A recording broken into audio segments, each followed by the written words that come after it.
som heller vil være inne i det mørke rom og høre på noen av de flotteste feelgood-forfatterne vi har. Velkommen hit til nok en dag med Feelgoodfest her i Cappelen Damm-huset. Jeg heter Pip Harlen og er eventansvarlig her på forlaget. Så må jeg komme med de praktiske opplysningene. Toaletter, det er ned trappen til kjelleren. Der er det også rømningsvei. Så er det en rømningsvei der og der. Og så er det boksalg bak der hvor dere kom inn. Og der er det også mulig å kjøpe mat og drikke. Vi skal ha en lang og spennende dag og kveld med mange fantastiske forfattermøter, og til slutt en storslagen festkveld med flere forfattere, musikk, og ikke minst noen velvalgte visdomsord fra Else Kåss Furuseth. Det er bare å lene seg tilbake, nyte dagen og glede seg. Og innimellom alt dette er det som sagt mulig å kjøpe mat og drikke, og forfatterne sitter bak ved disken cirka, og signerer etter hvert arrangement. Først skal vi ha afternoon tea, og da let's welcome Sarah Natasha Melbye, MARIAN Keys and Anna Stewart. Give them a warm applause.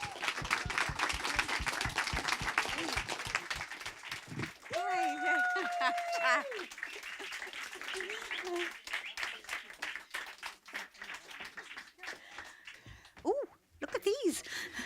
Very nice. Hei, så hyggelig å se alle sammen. Marian and Anna, welcome. Thank you. Where's the tea? Yeah. Who cares about the tea? Look at these. Yeah, exactly. I totally agree. I totally agree. We are obviously going to talk about your latest books out in Norwegian, but before we do that, I said Marian and Anna. Well, we have to talk about the name situation. Because your name is really MARIAN Keys. Yeah. Oh, you're Mary. Mary. Mary Keys. Yeah. Yeah. Mary Catherine. So how did you become Marian? I have no idea. I mean, honestly, I have no idea. I mean, we'd have to talk to my mother about it. Yeah, the name on my birth cert is Mary Catherine. And she just decides, I know, we'll call her Marian. Why? I don't know. But yours is far more complicated. Yes. My name is Joanna Barnden, my real name. I'm Jo in everyday life. I first started writing medieval fiction as Joanna Courtney, because Courtney's my middle name. And then when I started writing contemporary fiction, which subsequently became World War II fiction, the publishers thought a new name would be a good idea. So I thought, I'm Jo, and I've got Anna, so I thought I'll have Anna. And then Stuart is actually my husband's name, so that was a bit of a punt, but luckily he's here with me, so I'll have to say, luckily he's still lovely. Hooray! So have you ever thought about writing under a different name, Marian? No, I haven't, because, I mean, I'm very much in my lane. I've tried kind of the occasional sort of crime, but it's all part of contemporary women's fiction. So no, if I decided to change things radically, maybe, but I doubt at this stage I'm going to change anything radically. I'm in my lane. I like my lane. I'm going to say, yes, I'm in my comfort zone and I want to stay here because comfort zones are very comfortable. Mm-hmm. And, we're meant to leave our comfort zones. And I think, why? No. It's nice in here. It's comfortable. Yeah, so no changes for me. Okay, that's good. Good to know. Let's go back in time. I want to know, do I say Anna now or do That's I say fine. Jo? No, Anna is good. Anna is good. Perfect. So how did you become a fiction writer? I think I've wanted to write since I was a little tiny tot. I always wanted to be a writer. I was a reader, I think. I think that's where it starts, isn't it? I read and read as a child. And my mum used to say she could leave me for hours in my cot as long as I had books with me. So I think books have always been my friend, and I've always loved escaping into stories. So I think naturally it sort of moved on. But becoming a published writer, that's the harder bit, and that took a number of years. It was an arduous process. So it's lovely now to actually be writing and have readers, isn't it? We were just talking earlier and saying there's no point in being a writer without readers. So it's fantastic to actually have got to a point where people want to say hello. So it's great. So how did it all start for you, MARIAN? Differently, although I was a voracious reader as well. Like I found life very difficult. I was very uncomfortable being me. So like novels, books, like I just escaped into them. Like I've often said they were my first addiction. But I studied law, and then I was training to be an accountant. And then any of you who were here yesterday will have heard part of my story where like I veered off into addiction in my late 20s. And it was only at the very end of my drinking that it never occurred to me that a person like me could write. I always thought it was very clever people who came from like dynasties of writers and, you know, had huge mahogany desks and paddocks with horses running around. And, you know, that they just knew they belonged in that world. Whereas I came from sort of a lower middle class background. And anyway, so it was towards the final crash and burn of my drinking. I read a short story I liked, decided I wanted to do something like that. And so I wrote 4 more and then went to rehab. And when I came out of rehab, I had to kind of reassess my life. And I realised that one of the few things I had ever done that I was proud of was writing those stories. So I started kind of pestering publishers. And that was how it happened. So it was later for me. I didn't, as a kid, never occurred to me. Right.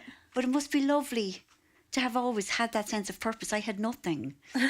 Well, thank God you found it, because your books are brilliant. Thank you. But I think it was... But again, I agree with you that slightly I felt... I did an English literature degree and read lots of proper writers, and I still, in the years of trying to get published, I would say to my husband, that's it, I'm going to get a proper job. And it's still never fully think of it as a proper job, because it's such a joy of a job most of the time. Yeah, So- that's lovely to say, yeah, that it is a joy of a job. I mean, like, I feel so grateful. It's the only thing that I feel capable of doing. And also, it gives me so much pride and so much pleasure. I think to be published and to have an audience, to have readers, it's such a privilege. You know, it's something that's rare. And yeah, we're lucky. We're so lucky and so grateful. But how's that feeling? How is your stomach the first time you give away something you have written yourself? The first time you show it to someone and wait for the response? It's terrifying, isn't it? Yeah, it is. I mean, but it still is. Like, it never really goes away. I think you have to be careful who you show your stuff to, especially when you're a starting out writer and you're very, you know, you're fragile and you're not confident. You've got to pick people who are kind to you. I mean, because building confidence is so important in the early stages.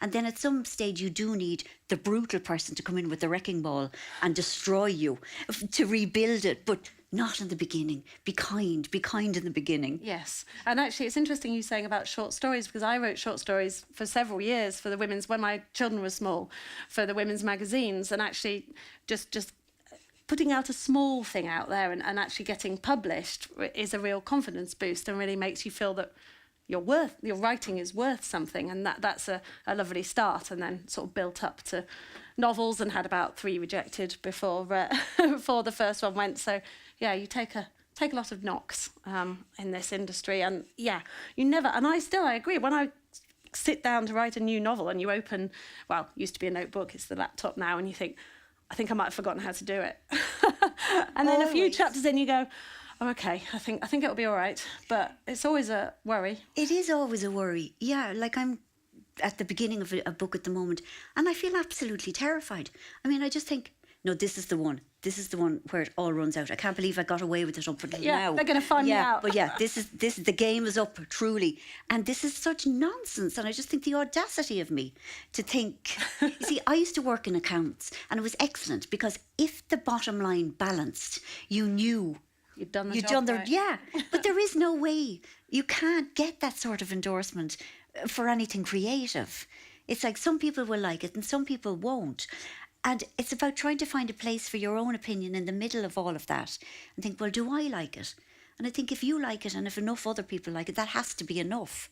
Yes, agreed. And that's why, again, once you get writers, and one of the greatest joys, the converse bit, is when a reader writes to you and says, oh, I really enjoyed the book. That's wonderful, always wonderful. It is. I mean, because I think trying to write is like trying to connect. Yes. Trying to connect with other human beings. And when one person gets in touch and says, that meant something to me, it's like, you know, it's that beautiful feeling of like two human beings kind of going, bzzz. You know, it's lovely. But people probably tell you that you make them laugh, whereas they always tell me that I make them cry. Yeah. Well, any response is good. Yeah, yes, No, it's very hard to make people cry. It's really, really hard. Well, it's very hard to make people laugh. Very generous. And I think what you're talking about now is interesting because your books are quite different from each other. And they are sort of, to me, the testament of what this genre, which we in Norway call the feel-good genre. And I understood you don't call it that in England? No? Brilliant. No? We are brilliant in Norway. You are brilliant. Yes, you are fabulous. Yeah. We're all agreed on that. No, without a doubt. Yes. But this is sort of a testament to all that this genre holds. Because you can put so much into it. Yes, I mean, from death camps and historical fiction all the way to your wonderful... I always think reading your books is like stepping into a conversation with friends. Oh, and it's a sort of opposite ends of the spectrum almost. And yet I suppose we're both writing about women, we're both writing about Survival. Survival. Yeah. I mean, and some sort of redemption, you know. Yeah. Finding things out about yourself. Yes. Journeys. We are going to talk a bit about the books. I'll start with you, Anna. I know you're trying to learn the Norwegian title. Do you want to give it a try? Jordmoren I Auschwitz. Hooray! No. It's called Jordmoren. Jordmoren. Oh, Jordmoren. Yeah, Jordmoren. I think you're doing a good job. You have to go up at the end. Jordmoren. Jordmoren. I Auschwitz. Yeah, and that's where it started, and we have to start there as well before we get into Berlin. Tell us a bit about that, the start of it. So I had my editor, I'd written a number of World War II stories, and my editor said to me, I think we should explore a book about Auschwitz. And I wasn't very sure at all. I didn't know if I was the right person to do it. And it's obviously a very sensitive subject. I also thought there were quite a lot of books about it. But I promised her I would have a look. So I did some research and I found Stanislawa Lesinska, who is the real-life Polish midwife who the book is based on. And I just couldn't believe her story. This is a woman who was sent to Auschwitz for helping the Jews in the Łódź ghetto. And once in Auschwitz, she then, lots and lots of women were either arrived pregnant or were made pregnant by the guards. And she helped, by her own testimony, somewhere around 3,000 babies come into the world in a death camp. And once I'd read about that, I was like, so I assumed someone had already written her story. So I Googled it, as we all do, and nobody had. And I just thought, well, this is too wonderful a story not to be told. And so I decided to tell it. And it was great. And lots of readers wrote to me and said how much they liked it, which was great. And then there's a baby in it who is missing by the end of the novel without wanting to give too much away. And lots of readers wrote to me, and she's called Pippa, and said they wanted to know what happened to Pippa. And I was like, okay, yes, I'd quite like to know what happened to Pippa too. And it wasn't intended to have a sequel. And when I worked out that Pippa and her, let's call her sister, Olivia, were going to turn 18 in 1961, which was the year that the Berlin Wall went up, I thought, oh. And like I'm sure many of you, I remember the Berlin Wall going down vividly, but I didn't know very much about the Berlin Wall going up. And once I started researching that, I was like, this is amazing. And obviously the idea of being stuck on either side of the wall is always going to be dramatic, and so that's sort of how that novel was born. And the research, we're going to talk more about that, obviously. But first, MARIAN, tell us about my favorite mistake. Can I try and pronounce it? Of course. Yeah, I did it this morning, but I had people helping me. Yeah, Lykkelig filtren. Oh, that sounded good. Yeah, that's good. No, there was no. I didn't. I wasn't getting the impressed noise at all. That's okay, though. We live and learn. Lykkelige feiltrinn. Lykkelig feiltrinn. Yeah. Thank you. I did practice a lot this morning. It's about a woman who does a midlife pivot. She was living in New York. She had an amazing job in PR, working for skincare and cosmetics. She had a lovely boyfriend who was incredibly nice to her. And then during the pandemic, everything kind of went sideways. The lovely boyfriend started driving her mad, and the lovely job was just incredibly stressful. And she wound down an awful lot during lockdown. And then she just couldn't summon all the adrenaline to do it again. So she moved back to Ireland, where she's from, and she reconnected with a man that she and he, they've been in love with each other on and off for 20 years, kind of never at the same time. They both married other people. They never lost kind of interest in each other. Now, neither of them are married. They're in the same place.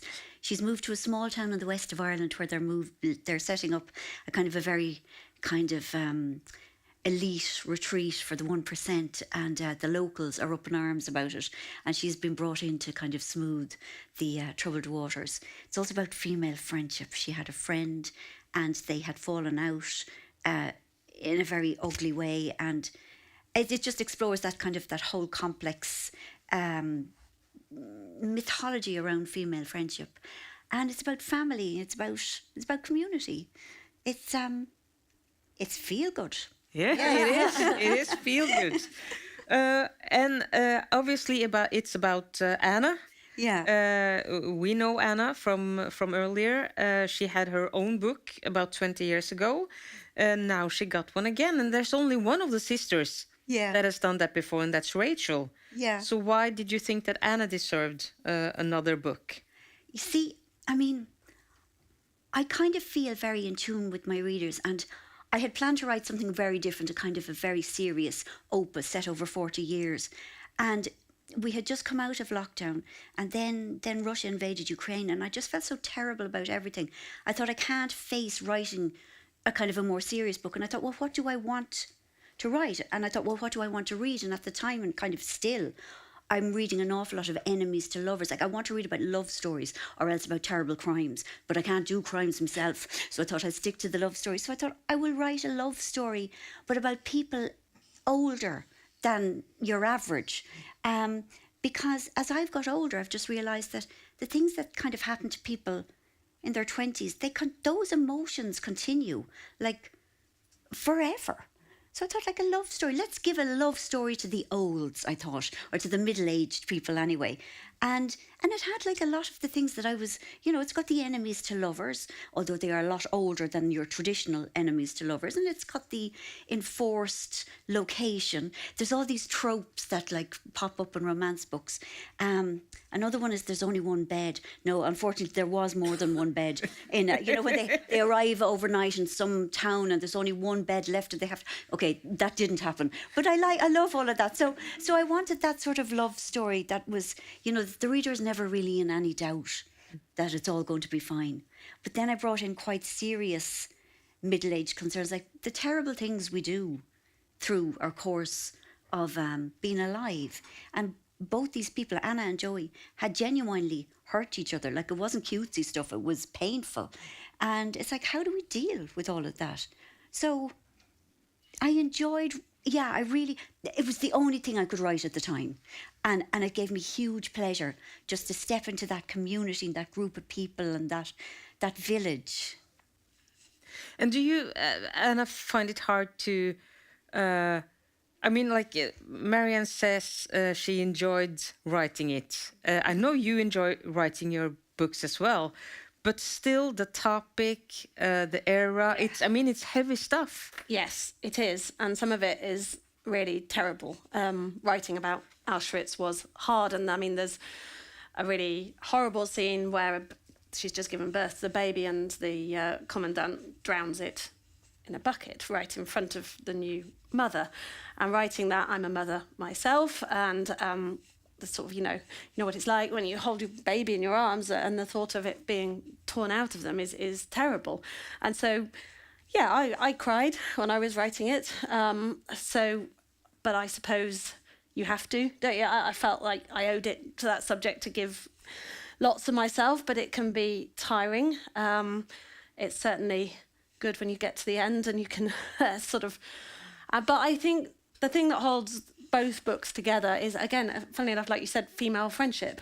And that these Anna and Esther in and then later the two younger girls, they get through these terrible things by supporting each other and having each other's backs. And that's what women largely, not always, but we are good at doing that. And I think the people that survived Auschwitz and all the other concentration camps, and indeed the ghettos and a lot of the terrible things that happened, particularly in mainland Europe in World War II, they were the ones that either bribed people a lot and did it that way, or that had teams that supported them. And so I suppose exploring that is what enabled me to get through and sort of relate to it. And hopefully, I think for readers as well, that's what sort of gives it the light of what would otherwise be a terrible... It wouldn't be very feel-good, would it? But hopefully the fact that they support each other and get to the end together is what, makes it palatable, makes it readable. And a question for both of you. I know you mentioned being asked to do a World War II book, and that's sort of how this series started. But still, how do the two of you find inspiration? What inspires you to come up with a new story, a new idea, start a new book? I'm lucky because I've got history to draw on. You have to make it all up yourself. But like outside events inform me. Like a few books ago, I wrote a book called The Break, and it's about people who are happily married, they've been together. They're in their 40s. They've been together a while, and because of our extended life expectancy, this is a real thing. I read about it. That people who were in that situation and they loved their person, but they were thinking, we're looking at another 50 years of, just being with the one person, and I want to do that, but I also want a break. So the man in the marriage asked for 6 months off to be a single man, because it's people are doing that. And I mean, that's like a genuine, societal response to, the fact that we are living longer. And I thought about it, and I thought, Jesus, I would find that awful. But then I thought, but it's interesting. And how would I cope? How would anybody cope? So it's things like that. Or, like I moved house recently, and I'm in a new setup. Where I lived was a kind of a very, very busy suburb where we're quite anonymous. But it's smaller here. And I feel...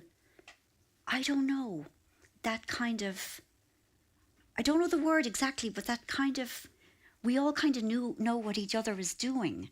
And that has inspired me to think about, but we only see one version. Everybody presents the hello, cheery version. And I just think, what's going on in all the various houses? So I'm sort of writing about a community. And that, again, just moving house kind of shook that all up for me and made me look at those weird surface-level interactions in a different way. So... Yeah, the real world. Yeah, but it's definitely I respond to either, circumstances in my own life that change or circumstances in the world around me that changes. Yes. Mine's probably slightly more direct in that I find a story and then I want to bring it to life, and every time I research one story, other people pop up, or you see posts on Instagram, or I go to a museum and I find my phone is full of photos of people and ideas that I might explore next, and I can give them a voice, I suppose. Yeah, what a talent. That you can, see a photograph or read a snippet of somebody's life, and the next thing, you're able to conjure an entire world around them and It's give very them a whole presumptuous, book. isn't it? No, it's fabulous because like it takes a huge amount of empathy and imagination to give that to a person. And obviously, I know you research an awful lot, and it's hugely useful, but it's never enough on its own. No, you have to think your way into their skin. You do. It's terrible and you do. responsibility. But you're obviously doing it perfectly. Oh, that's perfect. No, because that might be but they wouldn't publish exaggeration. it. You know, you wouldn't be published if you weren't doing it really well. And readers wouldn't respond to journalese. You know, like the whole thing about research, whether it's, you know, historical research or like, you know, contemporary people's stories, you can't just put down kind of reams of information as has been told you. You have to kind of metabolize it. It has to sit with a writer, I think, and the writer has to kind of put themselves in those situations. And it's only when the emotion becomes attached to the facts that it becomes permissible to write it. Does that sound... Yeah, that you've got the story. Yeah, and that you, in a way, you are owning it to a certain extent, or you're giving part of yourself. You know, it's bonding in a way that is actually authentic, rather than just doing descriptions of a person's street or something, you know, because we've all read books where there has been a little bit of stuff where it's just facts that could have been in a tourist guide, and that kind of jars. But then Yeah. with It's the more same, you step diligent writers, yeah. Yeah, you step into a location, don't you? Like you were saying, Yeah. you step into your village, or I step into a concentration camp.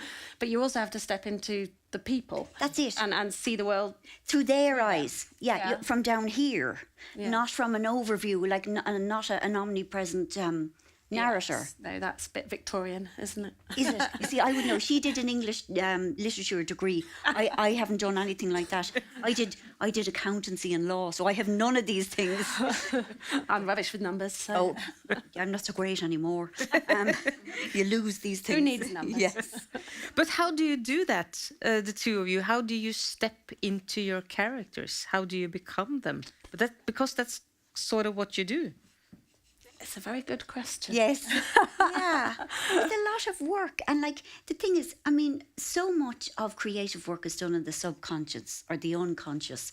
And so once you make a commitment, I think, to I'm going to get to know this character, this woman in this concentration camp, most people are just kind of, it's like a little motor that's whirring the whole time. Yeah. Yeah, and I wake up when I'm a planner. I don't know about you. I'm a planner. So while I'm waiting to start writing, whenever I wake up in the night, I which is usual, I start thinking about it. And some of it is plot, but I think a lot of it is character. And how would they do this and how would they do that? And those sort of, when you're half asleep, and I think that's the subconscious bit, that you're just sort of half thinking about it, and slowly it starts to form inside you. Yeah, it's a mystery. Yeah, except it isn't. I don't think it is. I think you just have to kind of be prepared to give parts of yourself to it. And give up yourself as well, Yeah. and step into someone. Yeah. The characters that are most like yourself are in some ways the easier ones to write. And I wrote a fairly a feisty older woman who was actually very different to me in a recent novel, and I really enjoyed it. It was really good fun. And I suppose one of the reasons why you're a writer is that you get to live more than one life, right? So Yeah. actually I'm trying to write more characters that are more different from me now, because you can really have fun with it and get into it. And I think it's good for you. It is. Yeah, I'm the same. Like trying to write people who are strong-willed or very confident. It's always a stretch. I mean, I'm such an apologizer. And it's kind of nice going through characters and taking out all the sorries. They're not going to apologise. They are who they are. It's like, oh, that must be lovely. And it's kind of nice to live that for a while in a book. Yeah. I mean, I suppose there are like so many different ways a human being can respond to any situation. And you have to be prepared to consider all of them with any character. Yes. And one thing is how the characters act and how they feel. But how much do you think about what they look like? I think that I quite often get requests from my editor and indeed my husband, who's one of my first writers, can I have some more description? And I think you spend a lot of time when you're learning to write with people telling you not to write too much description because it's indulgent and it's boring. And so I think I always strip the description out and then I have to put it. And also it's very hard if you're writing from the viewpoint of a character, getting them to describe themselves can sound really fake, can't they? There's only so many times they can look in the mirror and see themselves. Yes. So, and I do get that, like, what I don't know even what colour hair this person has, because I think probably you haven't bothered to put that in because it's quite vivid. So for me anyway, I quite often have to put that in afterwards because I've forgotten. But not putting it in, does that mean that when I'm editing, you don't know?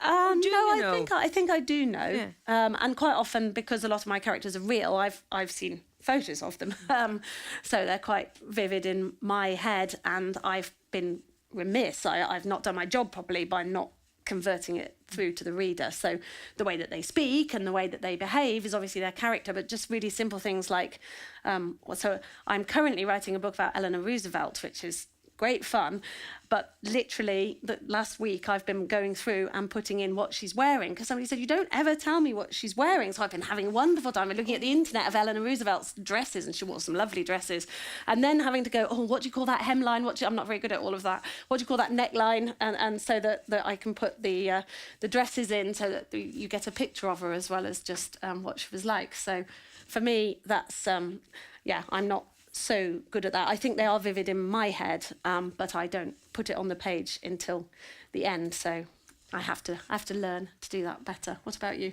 I'm the opposite. I mean, I overdo it. It's because of the way I started writing. When I started writing like 1,000 years ago, there weren't really any novels kind of, spelling out the reality of post-feminist women like I started in 1994. And it was a world where like,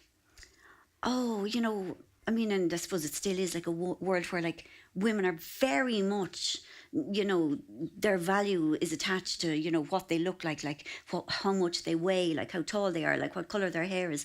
And I suppose because I was writing also for that, I was writing for myself and my audience, where like I was really interested in clothes and, shoes and, what people had. And so it was always important for me to know what my characters look, and that the reader would know, maybe in a way that they could say, okay, well, I'm the dark-haired one, or I'm the redhead, or whatever. But lately, I mean, in more recent books, I've really made an effort to try and keep it as, to necessary stuff only. There's some of the characters, like one of the sisters, Clare, in this, she just wears an awful lot of ridiculously fashionable clothes, and it's worth kind of writing her stuff. But for the rest of them, I need to dial it down. It's one of my many instructions to myself. Just stop it, enough with the shoes, please, So I need more shoes and you need less shoes. I need far less. I'll give you mine. Okay. Yeah. Deal. Yeah. One thing I might be wrong, Marian, but one thing reading your book, I think you enjoyed writing was about there's a retreat in your book, which is a retreat not for people like me. It's for the very, very rich. It's not for people like me either. Yeah, it's for the 1%. Yeah. It just seems like you had great fun writing about it. I did, because the thing is, like, when I go on holiday, I know what I like. I want nice massages, and I want everybody to be nice to me, and I want to be not too cold, not too hot, and I want lots of lovely food. Whereas, anything I read about the 1%, it sounds really grueling, and they don't want to go swimming in swimming pools. Like they'd be down to the fjord in the morning, like jumping in. Like they'd love that, like to almost die would be like, that's a great morning's enjoyment for them, like extremes. Because when you can have everything, it kind of leaves you with nothing. So you've got to go past it. So there are people who do come, like to Ireland where the retreat is set. And, they don't want to do their normal in the gym, on the treadmill or on the stridey thing. They want to go up Croagh-Patrick in their bare feet, in the sleet and the misery. And there's something about that that actually does give that natural high. But for me, the doing it would be so grim that I am really happy to do without the natural high. And again, with the food, you know, those fasting, those, you know, long fasts that they do to achieve, you know, what's his name, the fella, Jack Dorsey, who invented Twitter. He does an awful lot of that business off in the desert, like doing lots of fasting and meditating all by himself. And, you know, he says that he attains enlightenment. And I think, you're just hungry. You're just hungry. You're just lightheaded and hungry. That's all it is. But, like, it's another way of... You know, my mother has a great saying. She says, a fool and their money are soon parted. And I'm wondering if that's what we're looking at in these situations. Not for me to say. Anna, we have to talk a bit about your research. We touched upon it earlier, but I don't know where I would start. I mean, the period of time, everything that happened. How do you do your research, and how do you? How do you have like a map in your bedroom where you plot in everything? It seems like so much work. Yes, I suppose it is, but I really enjoy it. I really enjoy the research, and actually, to some extent, the hard work bit is stopping reading other people's nice, well-crafted pieces of history and having to you know, pick up my pen and actually do it myself. So I really enjoy the period where I read lots and lots of books written by excellent historians who know a lot more about all these subjects than I do. I love history. I'm not a historian, but I'm very, very happy to read all the sort of history books. And I think I always start and read as much around the period as I can, and then slowly start finding the bits that are going to interest me. So when I first started the Auschwitz, obviously I researched Auschwitz, and then I discovered a lot of people had come from the ghettos, and to my shame I didn't know very much about the ghettos. So then I started researching the ghettos, and I discovered Łódź ghetto, and I was lucky enough that several people who were stuck in the ghetto wrote diaries, day-to-day diaries. So then you get their actual voice speaking out to you from the past, and once you start to find that really helps, again, I think, you know, create the voice, because these are experiences that are way out of my own, and so I've got to sort of read as much as I possibly can, and I do, and it's really important to me. At the end of the day, I'm writing fiction, and so there are mistakes that I can make, but I have to choose what path I steer through the history. But it is really important to me to try and get the history as right as possible, especially when I'm writing about real people who exist and who I need to do honour to if I'm going to write about them. And I always put historical notes at the end of my novel to explain if there's been any bits that I've had to take a creative license on, or that we don't know enough about. I had to make a decision myself on how I told it. And then sometimes, so obviously in these novels, Anna, the midwife, is real, but Esther, the second viewpoint, is a fictional character made up of an amalgam of other people that I read about. And that gives me a little bit more leeway. But there comes a point, you read all the history, and there comes a point where you have to decide what the story is going to be. And the hardest bit is leaving all the stuff out that you've learnt. And usually on the second edit, some more stuff gets left out, because it's hard to resist putting in all that. Not necessarily because I've done the work, but because it's so, well, to me anyway, it's so interesting, you know, and there's so much. Again, writing about Eleanor Roosevelt, she did so much, and I've only been able to cover a small amount of it in the novel. And that can be a bit frustrating, but at the end of the day, it's the story, it's the journey that the individuals that I end up choosing to use as the viewpoint that counts, and so that's what informs what goes into the book. And actually, it's the thing. What I love. I'm not very good at keeping up with the news. I do, and I think it's important to, but I'm not very good at it. I quite like history when you've kind of seen what we work on narrative arcs, don't we? And so when you've seen in history what the arc has been, so World War II, we see it through from beginning to end. Obviously, the ripples continue, but you see it through. And I like that. I like the shape. I like giving shape to this sort of mass of history. My shape, I mean, there are many shapes you could take through the same story, but I enjoy writing, finding a shape and presenting that to people. So let's just, at the end of our conversation, these are the books out in Norwegian now, but what's next, Marian? Well, I have my my group of neighbours, and I'm kind of afraid to say this in case my own neighbours come for me with pitchforks.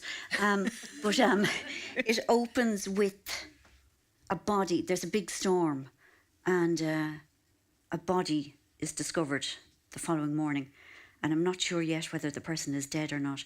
But then I go back about 7 or 8 months and show the various, what's going on in each house and what's going on in the cross dynamics between the various people. So hopefully the reader will be intrigued to find out who the person who might or might not be dead is. So it's just a look at human beings and how complex and different we are, how unique we all are. But then I suppose how we all worry about the same thing. So that's, but I'm very much at the early start, and I'm very much at the I cannot believe I have the audacity stage. So if I keep with it, I might gather confidence, but it's very, very early days, and I really am afraid of my neighbours. No, I'm not. That's my little joke. No, they're lovely. But yeah, it's early. But when you're in that stage, what keeps you going? Curiosity, I think, because, you know, I don't know who the people are until I write about them. I think I have one idea in my head of who the various people are, but then I write and I think, oh, that's interesting. I hadn't planned to write that, or, oh no, that's not working. So they sort of slowly become firmer the more I write. And then all these lovely little connections pop up. Like, oh my God, he fancies her. You know, people from different, like, well, I never saw that. And that's always thrilling. You're not a planner then? I'm the opposite of you. And this is, like I said this yesterday, there is no one way to write a book. No. You know, like you're a planner. I am the opposite. I only find it out seconds before the reader does. But, you know, this works for you. Yeah. It works really, really well. So now I stumble around. You're very... What's the word? Disciplined. Yes. Yeah. Organised. And we both get to the end. That's exactly it. Yes, exactly. So, like, do it whatever way you like. Do it your way, but do it. You know, anyone who wants to write, just do it. Yes, and finish it. And finish it. And then send it out. And then send it out. And say more things. Yeah. And keep sending it out. Yeah, and then listen to your editor. Yes. Once you get one. Yeah. And before that, handle a rejection. Handle a rejection. Yeah. Yes, it's not you that's rejected, it's the novel. Yeah, and you will feel terrible. You will. I mean, it's unavoidable. It's like one of those terrible things in life. There is no way to make the immediate feelings be less horrible. You've got to feel them all. You know, trying to sidestep them or trying to say, I'm better than this, or my book deserves more than... You've got to lie down and feel humiliated and ashamed and angry, and I'll show them... and afraid, no, they're right, I am talentless or whatever. Yes, and then all that. keep it all going, like talk to people, drive people mad, bore them senseless. And then you'll come out and you'll think, okay, I can do this. I'm going to give it another go. I'll go again. Exactly. Persistence. Persistence. Yeah, great advice. And Anna, what's next? Next novel. So I think the next one coming out in Norway. That doesn't sound like a planner. I think the next... I've written Yeah, 3 or 4 novels since that and one. I know what the next one is. So I think the next one coming to Norway is, I think it's going to be called The Children of Auschwitz in Norwegian. And it is about, again, there's a character at the end of Midwife Auschwitz called Tasha, a young girl, and it's about a group of orphans who were sent after the war to the Lake District in England, which is very pretty, a bit like around here, and 300 orphans who were sent to the Lake District to recover. Can you ever recover? But actually, many of them, I don't know if they recovered, but they went on to build good lives. So it's about that and about the amazing people that looked after them and gave them a second chance at life after such a terrible start. So that's the next one that's coming out. And yes, at the moment I'm working on Strong Women. So I'm working on Clementine Churchill and Eleanor Roosevelt. So that's a bit of a scary departure for me to write about really big women that people have heard of. And talking about planning, because how long ahead do you know when you start writing? When you started the first book, Yes. Did you know that you were going to go on and on? I have I usually know the next 2 or 3 books that I'm going to write, and I'm writing. Well, I've been writing. I've been writing 3. I'm so jealous. Oh my God. I've been writing 3 books a year, so You've been writing 3 books a year? 3 books a year. Okay. That's impressive. It's very impressive. I'm going down to 2. Yeah. Make it longer. 1 a year. One? 1 a year. No, I'm joking. Eventually. Eventually. It's just, there's so many stories out there, and at the moment I'm really, really enjoying writing them. So I will slow down in time. Please don't. Take more holidays. Marian and Anna, or Joe, or whatever you want to be called today, thank you so much for Thank this you. conversation, you, and thank Sarah. you so Thank much you, for the Joe. good reads. you I've for laughed, reading I've too. laughed, I've cried, I've been angry. Thank you so much. Thank you, Sarah. Thank you, audience. Thank you. Thank you.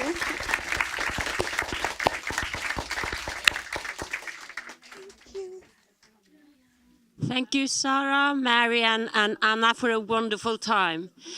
Vi har en bitteliten pause nå for å rigge litt om, og så vil jeg bare opplyse om at vi har lagt ut 50 ekstra billetter på feelgood.no, eller festivalen, for festkvelden i kveld. Det var utsolgt, men nå har vi utvidet litt, så 50 nye billetter som ligger, og det er gratis. Da har vi på'n igjen om 5 minutter.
kjøpt det de skal, kan jo begynne å gå og sette seg. Sånn at vi går videre. Nå skal vi ta et dypdykk inn i den norske feelgood-verdenen. Det er ikke bare engelske og amerikanske feelgood-forfattere. Vi skal møte to av våre mest erfarne forfattere innen sjangeren, Jorid Mathiassen og Gunn Nisja, i samtale med vår egen redaktør Tron-Petter Aunaas. Gi dem en varm applaus.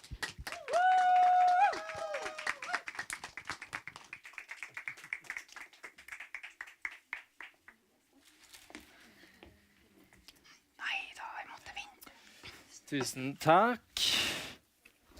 Ja, Jorid, det ble bok. Det ble bok. Det tok sin tid, men det ble bok. Jeg liker å tenke kanskje litt på den prosessen som å bygge IKEA-møbler uten bruksanvisning. Det er i hvert fall like mange banneord i begge prosesser. Hvis det hadde hjulpet meg, så hadde den ikke vært ferdig ennå.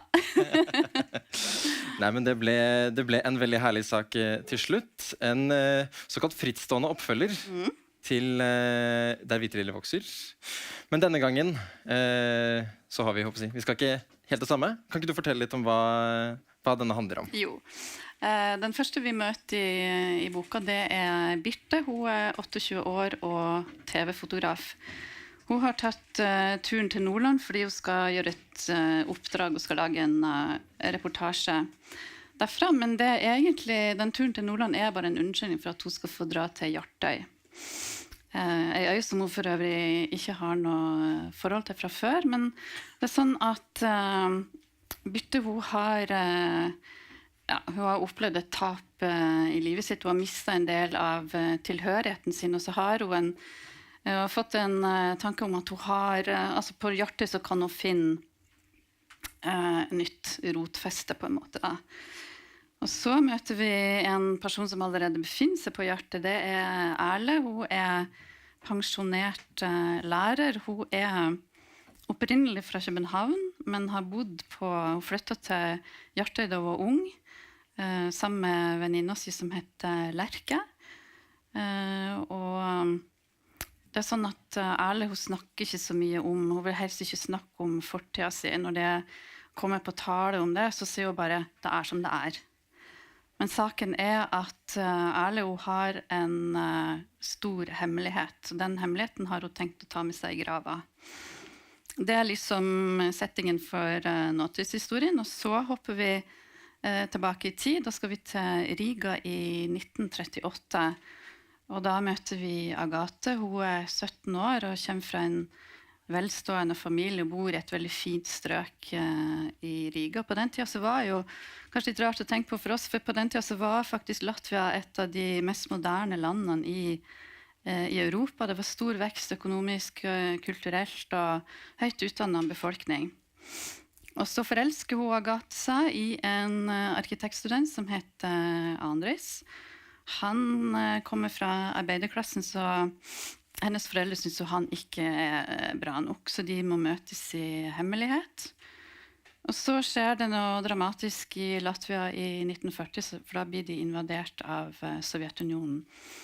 Og da blir jo alt, går på en måte mye i oppløsning, og de blir utsatt for nye harde prøvelser. Det blir veldig dramatisk for begge de to. Og så bølger liksom denne historien frem og tilbake. Ja. Men la oss gå litt tilbake til der det hele begynner. Hun som setter i gang litt av hvert da på Hjartøy. Birte. Ja. 28 år gammel, TV-journalist. Og hun føler kanskje ikke at hun har livet helt på stell? Nei, og det er jo litt sånn... Det var veldig, altså Birte er litt sånn sammensatt, fordi at hun er tilsynelatende, hun er jo veldig god i jobben sin, hun er veldig flink å prate med folk, og folk føler seg veldig, hun er veldig vellykket og sånn sosialt godt utrustet, holdt jeg på å si, men egentlig så er hun en ganske sånn ensom person, for hun har ikke så mange nære rundt seg. Da. Så det tok meg også, hun var kanskje den karakteren som tok veldig lang tid å bli kjent med, måtte liksom, ja, gå noen runder liksom, for å få grep om henne. Men ja, hun er jo en veldig sårbar person også. Veldig, ja, veldig. Det er sånn du får liksom lyst til å holde rundt og trøste henne litt. Ja, men hvorfor henne da? Nei, hvorfor henne? Det jo jeg ville egentlig, det første begynte vel egentlig med at jeg ville ha en person som hadde et litt sånn uvanlig yrke, for jeg tenker at det ikke så mange kvinnelige TV-fotografer, så tenker jeg det litt artig, så da fikk jeg jo, så tenker jeg må jo vite litt om hvordan de jobber, så det var litt artig, for da fikk jeg en kontakt med en kvinnelig fotograf i NRK, nyhetsredaksjonen, sånn at jeg fikk være sånn skygge med henne på jobben et par dager, bare for sånn å få litt innblikk i hvordan det var i en stort TV-hus, og ja, hvordan jobben går ut på det i grove trekk, så det var veldig artig. Ja, men det jo hun har jo, som du sier, hun både litt sårbar, men hun jo god på en måte grave litt, hun kanskje litt for modig for sitt eget beste. Ja, ja, det egentlig det at hun liksom ikke, hun kanskje handler før hun tenker. Ja. Og det kan jo få opp i trøbbel. Ja, og en som vikles inn i dette jo Erle, som du nevnte. Ja. Som har bodd på Hjartøy i mange år med sin gode venninne Lerke. Ja. Og du sa jo det, altså det denne hemmeligheten, eller jeg liker å tenke på det, altså det enten en hemmelighet, eller det bare noe hun ikke snakker om, som om det ikke finnes. Altså det finnes ikke en hemmelighet engang. Jeg har jo sopet det under teppet, altså rett og slett, og bare lat som det ikke... Jeg ville sagt støvsugd og kastet av. Ja, rett og slett, altså, så det jo... Ja, sånn at det jo veldig vondt for henne når det her må ruskes opp. Da nå det jo vanskelig hvor mye man skal si for ikke å spoile. Det nettopp det. Ja. Men vi kan i hvert fall si så mye at hun hadde et behov for å komme seg vekk, og da endte hun på Hjartøy som ung. Ja. Og Hjartøy kjenner jo, det jo ikke helt nytt for denne boken. Nei. Der har vi jo vært før. Der har vi vært. Og jeg skal si, hvorfor Hjartøy? Og hvordan Hjartøy, kanskje? Hvordan kom du opp med det? Nei, det tror jeg var at jeg ville jo ha et feelgood-miljø. Og så var jeg veldig begeistret for, det gikk en TV-serie for noen år siden på NRK som heter Himmelblå, og den likte jeg veldig godt, og så tenker jeg at hvis jeg skal skrive et eller annet fra et feelgood-univers, så vil jeg ha et sånt univers, og når du har en øy, så kan du skape veldig, altså da på en måte så avgrenset at alle karakterene må forholde seg til hverandre, ikke sant? Så det blir på en måte, det takknemlig for å liksom få kontraster, og så det jo artig å bruke naturen også da, og så har jeg jo vokst opp på en øy, sånn at det var på en måte jeg ville skrive om, det jo liksom grav hvor du står, så jeg følte at jeg ville skrive om noe som jeg kunne om da. Ja. Men vi holder oss jo heller ikke bare til Hjartøy. Nei, vi skal ikke bare til et annet sted, men til en annen tid, nemlig Latvia, Riga. Ja. Hvorfor Latvia, av alle steder? Nei, det kan du si, altså det var jo... Det vel litt den tiden vi skal tilbake til, altså 1938. De fleste som kan sin historie skjønner jo at det kommer en ganske stor twist par år etterpå i Europa. Ja. Og her vi litt i opptakten. Nei, det begynte jo egentlig fordi at jeg for mange år siden i en jobb jeg hadde i 1995, det var første gang jeg dro til Riga, det jo veldig lenge siden. Men da hadde jeg altså en jobb hvor jeg var involvert i norsk-latvisk biblioteksamarbeid, og var i Latvia flere ganger i forbindelse med den jobben. Og da, det så rart, fordi at jeg har det sånn at når jeg kommer til et nytt sted, så det akkurat jeg føler med en gang om det mitt sted eller ikke. Og når jeg kom til Riga, så kjente jeg at det var mitt sted. Det var et eller annet med stemningen og landet, og jeg bare var veldig, veldig fascinert, og da var det jo enda preg av at det hadde vært en del av Sovjet, så det var liksom sånn vakker by som lå dekket av støv, og veldig gjestfrie, hyggelige folk, og det var jeg ble veldig begeistret, rett og slett.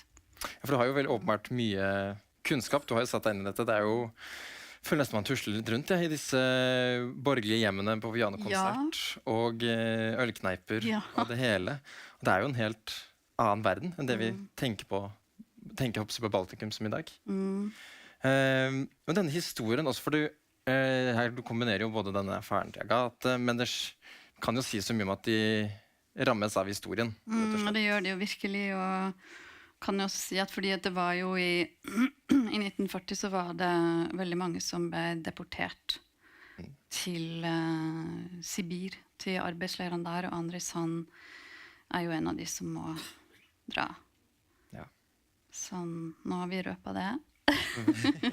Jo, men det jo en historie ikke så mange kjenner, kanskje? Nei, det jo faktisk... Nå var den historien om Baltikum, den nok kanskje mer kjent i Sverige, fordi at de flykta jo, og det var veldig mange som flykta under krigen og rett etter krigen for å komme unna Sovjetregimet, så flykta de i sånne små båter illegalt over Østersjøen, så veldig mange av de havna jo på Gotland og i Sverige. Men det var jo også en del som kom videre til Danmark og Norge. Da. Men, så den historien nok mer kjent i Sverige, sånn sett. Da. Men den jo ikke veldig...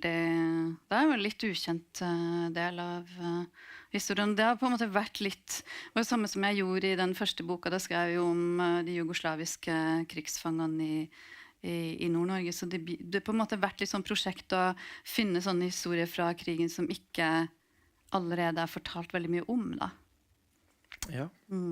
Og vi snakket jo litt om det før, og det jo litt vanskelig spørsmål, men dette her med å, altså, hva skal man med historie i dag? Altså, hvorfor skal man lære seg disse? Nei, hvorfor skal man lære? Man kan jo bare se på nyhetene, så skjønner man jo hvorfor man skal det. Og så tenker jeg at det like den kombinasjonen av underholdning og formidle kunnskap, da, så jeg kaller jo bøkene mine for feelgood, men historisk vri.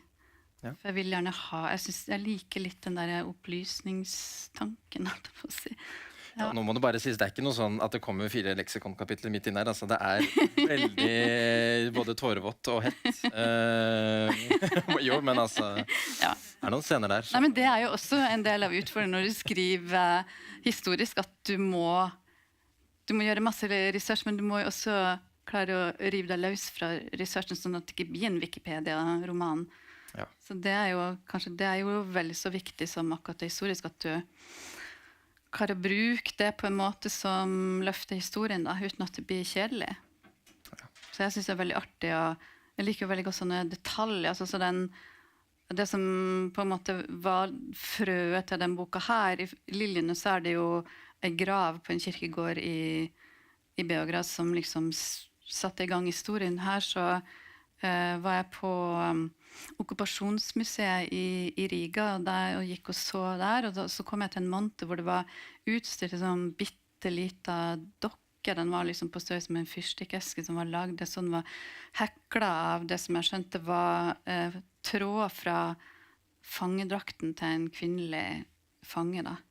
Og den der lille dokka, den var liksom så livaktig. Den hadde sånn nasjonaldrakt, og hadde sydd på ansiktet og sånn, og at jeg gikk liksom og så på den og var så opptatt av den, og det hadde alle, så hadde jeg med meg kamera, det var jo før det var digitalkamera, så hadde jeg sånn speilflexkamera, prøvde å ta bilder gjennom den monteren og sånn, men det ble veldig dårlig bilde, men det festet seg i hvert fall på netthinna veldig godt, sånn at den har jeg liksom hatt med meg, da, og så det var den som på en måte, det begynner med noe bittelite, og så vokser det liksom til en historie.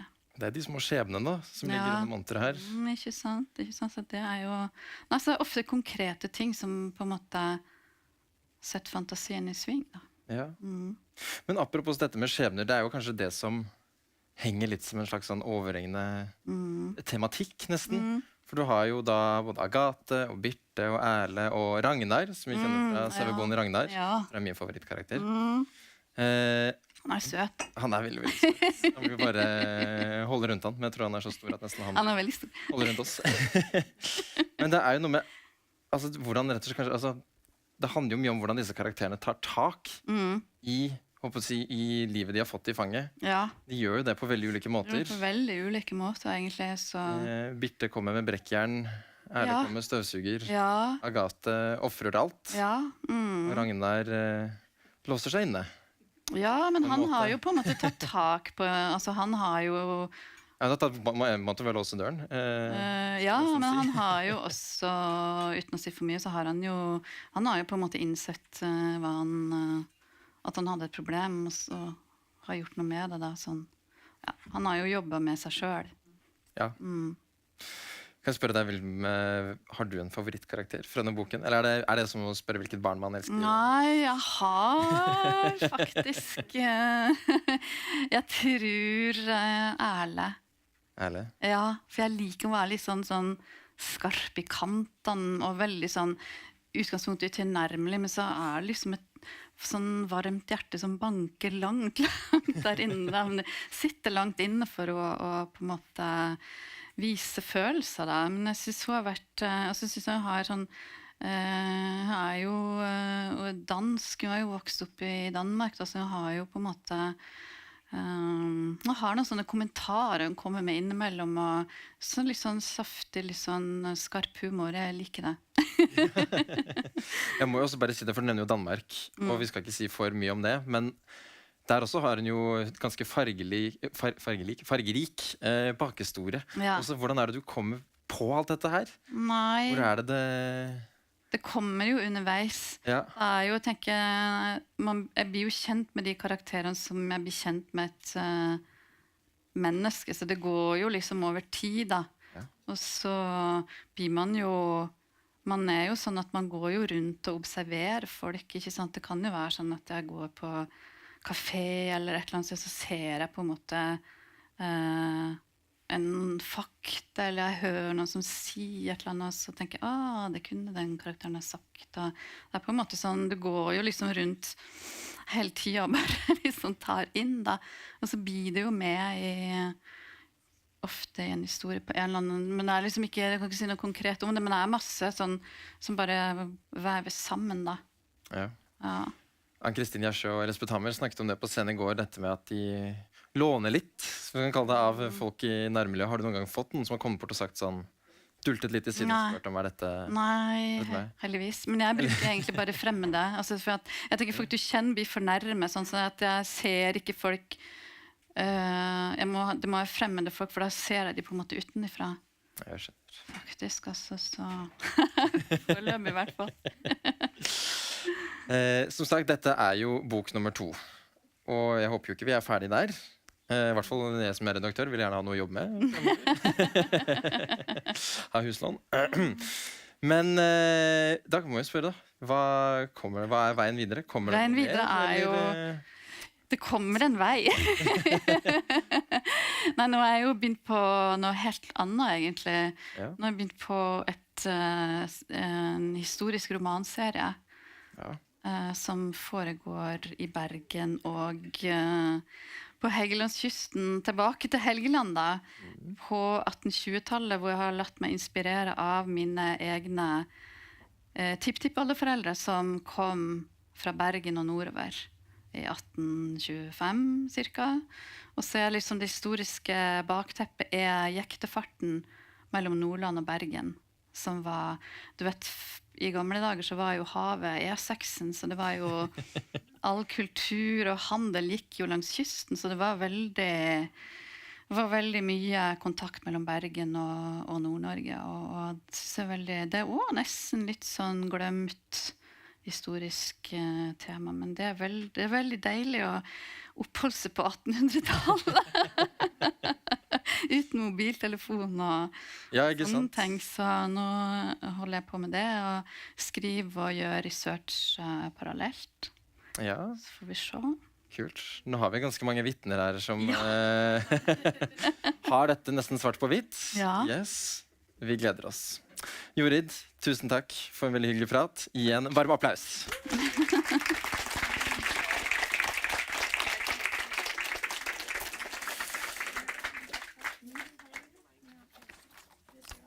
Nå skal vi ta imot en annen veldig, veldig sterk stemme, vil jeg si, i norske Feelgood-universet.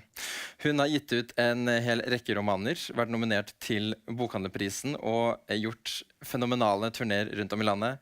Ta vel imot Gunn, Marit, Nisja!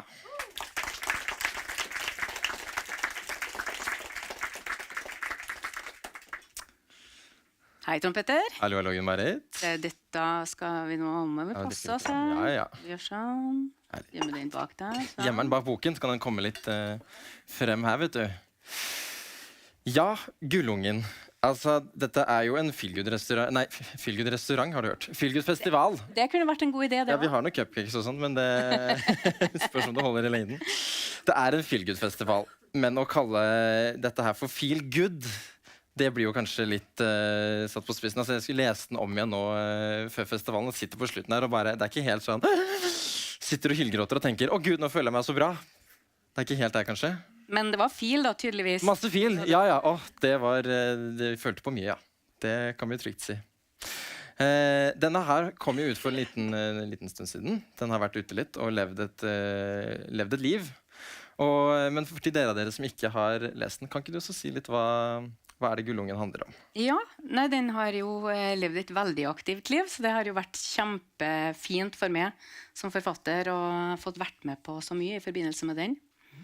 Det er kanskje det er helt sikkert den både fineste og vanskeligste skriveprosessen jeg har hatt. Gullungen handler om Hedda, som når hun er 15 år gammel, så flytter hun helt på andre enden av landet, sammen med lillesøstera si og mora. Og faren er igjen på Østlandet, og de kommer til denne lille vestlandsbygda. Han skal liksom komme etter, men det varer og det rekker. Og de her er 3, da, altså Hedda, lillesøstera og mora, de skal prøve å passe inn i det her helt nye, fremmede miljøet. Det skal vise seg å bli utfordrende. Så når Hedda blir fryst ut av jentene i klassen, hun blir invitert på pizza, og så kommer hun dit og liksom gruer seg litt og skal bli kjent med de nye. Så ringer hun på, og der er det ingen. De har lurt henne. Og hun skjønner fort at ok, dette her blir ikke greit. Så da blir hun venner med de tøffe guttene i klassen i stedet. De som har sånne sunne hobbyer som smugrøyking, litt nasking, tjuvfisking og så videre. Og det her går egentlig ganske bra, det. Hun klarer å passe inn i det her. Men så enkelt er det ikke for lillesøstera, Didi, som er 5 år yngre. Hun blir mobba på yngre barns vis, så der er det litt mer sånn ødelagte klær og blåmerker og sånne ting. Og det er på en måte Hedda sin store oppgave i livet å ta vare på lillesøstera si, så prøver å spørre hva er det som har skjedd, hvem er det som har gjort det her mot det. Men lillesøstera, hun kniper munnen sammen, for hun vet at det verste hun kan gjøre er å sladre. Så møter vi jo Hedda som voksen, når hun reiser tilbake og ser på de her stedene hun har vært og sånn. Og da forstår vi ganske fort at i voksen alder så har de her 2 søstrene ikke kontakt. Så det er på en måte den tråden vi begynner å nøste i. Hva var det egentlig som skjedde den sommeren? Ja, og det er jo ikke helt godt å si, for det, hva skal man si? Hva har denne trioen som kommer til et nytt sted? Du har en mor som, hun gjør så godt hun kan, vil jeg nå si, men venter på denne faren. Du har en lillesøster som på en måte har jo sitt ganske raskt å stri med. Og så har du Hedda, 15 år gammel, helt nytt sted, skjønner ikke helt de kuleste kodene. Hvordan var det å ta dette perspektivet til en 15-åring? Nei, vi har aldri vært 15 da. Det er ikke så lenge siden det, vet du. Nei. Det er ikke mer enn 30 år siden. Som i fjor, håper Ja. Ja. Nei, jeg tenker at det er ikke så vanskelig egentlig å leve seg inn i det, og kjenne på det, og huske de følelsene, og både håpløsheten og håpet og gleden som man kjente i den alderen da. Det er litt begge prøve å finne en slags likevekt, nesten, som person, altså, i karakter. Men det er jo litt på samme måte som hos Jorids bok, så er jo dette mennesker som skjebnen ligger ikke i deres hender, men de må bare være med på lasset. Og Hedda begynner på ny skole. Jentene er slemme, som du sier, og hun blir venn med guttene. Og skal man si, de er jo 15 år gamle, det er konfirmasjon og sånt, men de er jo ikke så veldig modne av seg, vil jeg jo si. Det er på en måte oppdagelsesvær, det er veldig spennende, men også pupper. Ja. Ja, litt sånn begge deler. Er ikke det 2 sider av samme sak? Helt i det. Jo, men nettopp det med den veien inn, på en måte konflikten i ungdomsmiljøet, og dette er jo satt i 90-tallet. De får jo holde på ganske selv. Ja. Hvordan var det å skrive om det og den tidskoloritten? Altså det er hjemmebakt pizza, og det er godis på bensinstasjonen. Gammeldags fotoapparat med film. Ikke sant? Ja. Her må man ikke åpne i dagslys. Det blir ikke lagt ut på nettet, det som skjer i hvert fall. Nei.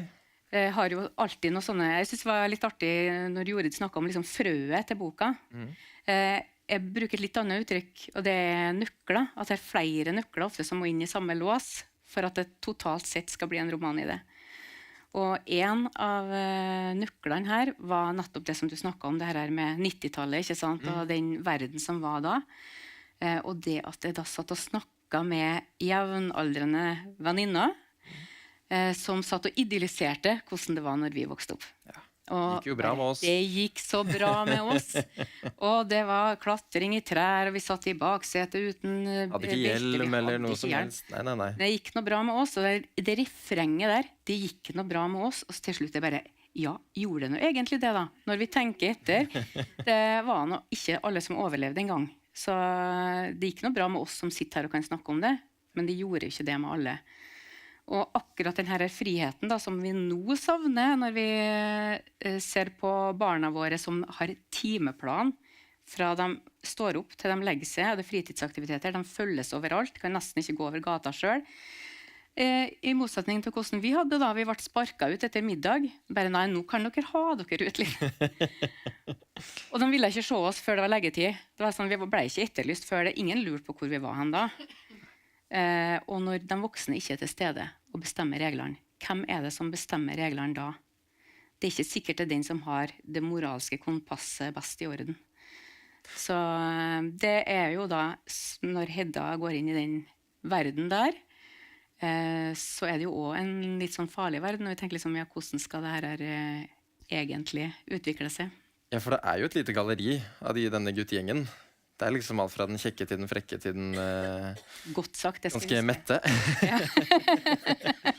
Nei, men hun kan jo kanskje si at hun begynner å... Hun går jo ikke nødvendigvis inn og roter så mye, men de har jo aldri hatt en jente innenfor 5 meter på ganske lenge, disse guttene. Nei, de behandler jo ikke noe særlig som en jente heller. Nei, det er vel nettopp det. Nei, hun blir en av gutta, og får jo se dem litt sånn uten filter. Ja.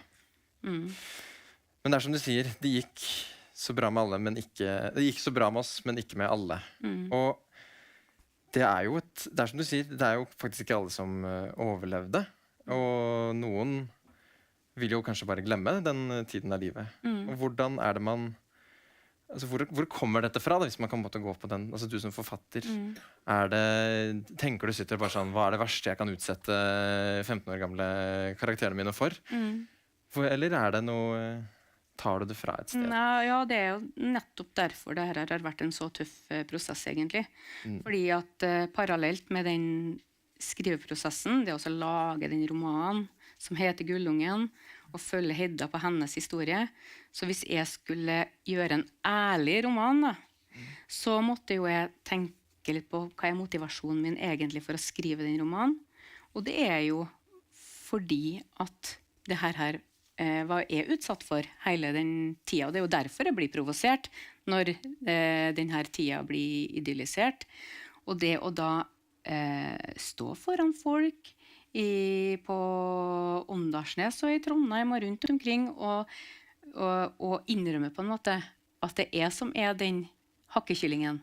Det var jeg som aldri ble bedt i bursdag. Det var jeg som ingen ville sitte sammen med på skolen, for eksempel. Det har vært veldig, veldig tøft. Og det er fordi at det er jo en side ved min historie som jeg har brukt hele mitt voksenliv på å både glemme og holde skjult. Så det har vært veldig heftig. Ja, det tror jeg på. Men jeg er så glad for det etterpå. Jeg var jo veldig redd på forhånd før boka skulle ut. Da hadde jo Ida som redaktør. Ja. Vi sendte denne teksten fram og tilbake. Det var ikke noe farlig. Men når det nærmet seg utgivelse, det var som bare tenkte, nei, jeg kan ikke gjøre det. Da kan jeg ikke komme hjem igjen til bygda mi. Jeg kan ikke møte folk igjen, liksom. Lyst i banen, ja. Men det har gått veldig, veldig fint. Men det må jo da være veldig tøft å sitte som forfatter, sitte helt alene og skrive om dette, og på en måte sitte og rive opp i sine egne sår.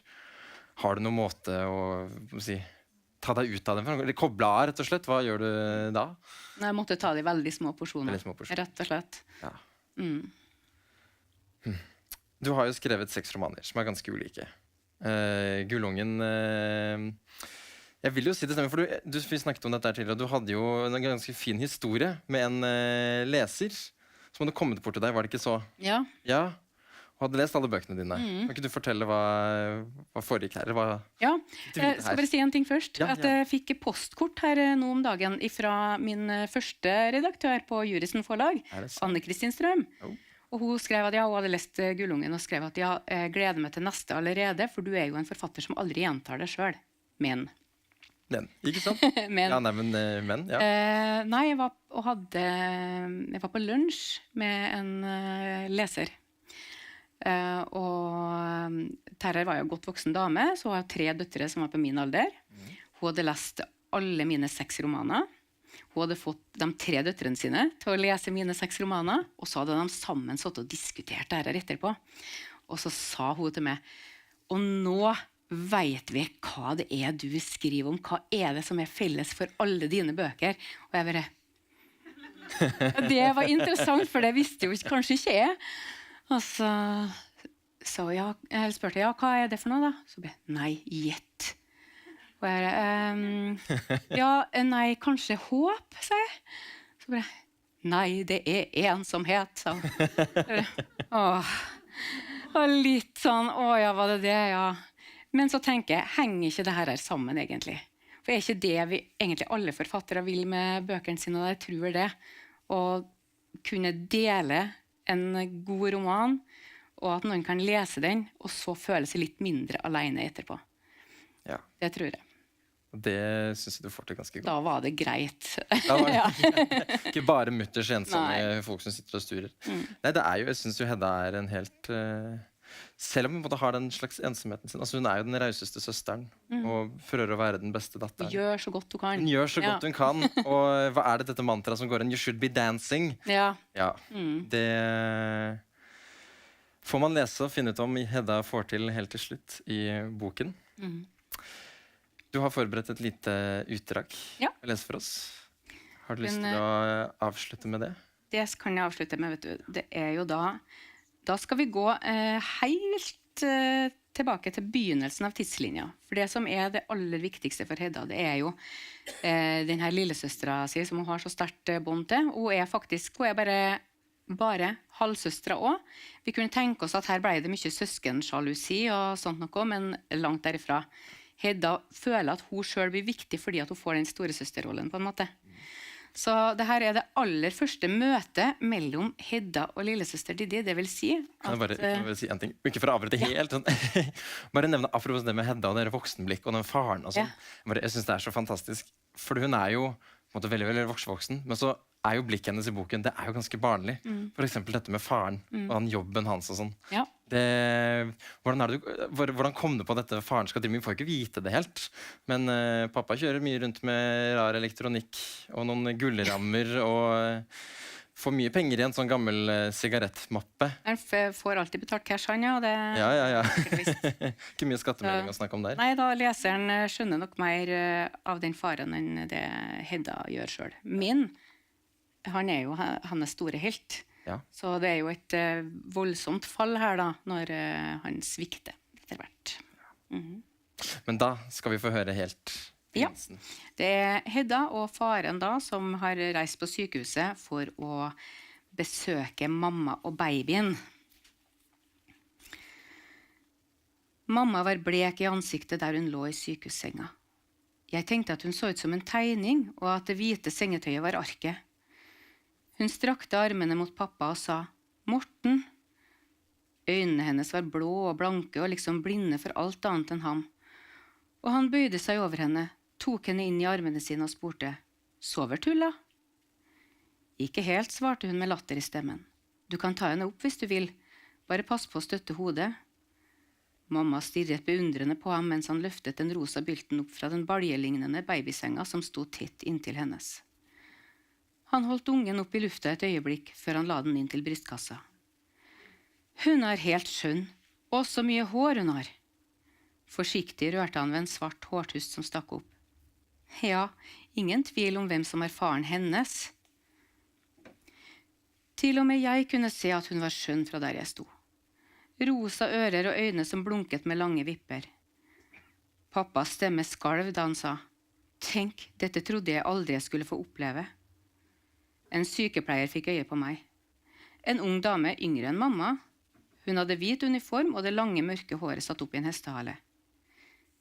Neimen, det du som blitt storesøster, kanskje? Vil du holde henne litt? Jeg ristet på hodet, men mamma sa, jo, kom her og sett deg i stolen nå, Hedda. Babyen ble lagt i armene mine. Jeg snuste på hodet hennes og hørte mammas stemme liksom langt bortefra. Vær forsiktig da. Hun luktet ikke som noe annet jeg hadde kjent. Hun luktet helt nytt. Hun var jo det. Helt ny. Den bitte lille munnen åpnet seg i et gjesp. Med en finger berørte jeg nesa hennes, og så kinnet. Varmt og glatt og mykt. Det føltes som om hjertet mitt vokste seg større da. Større enn hele meg. Tusen takk.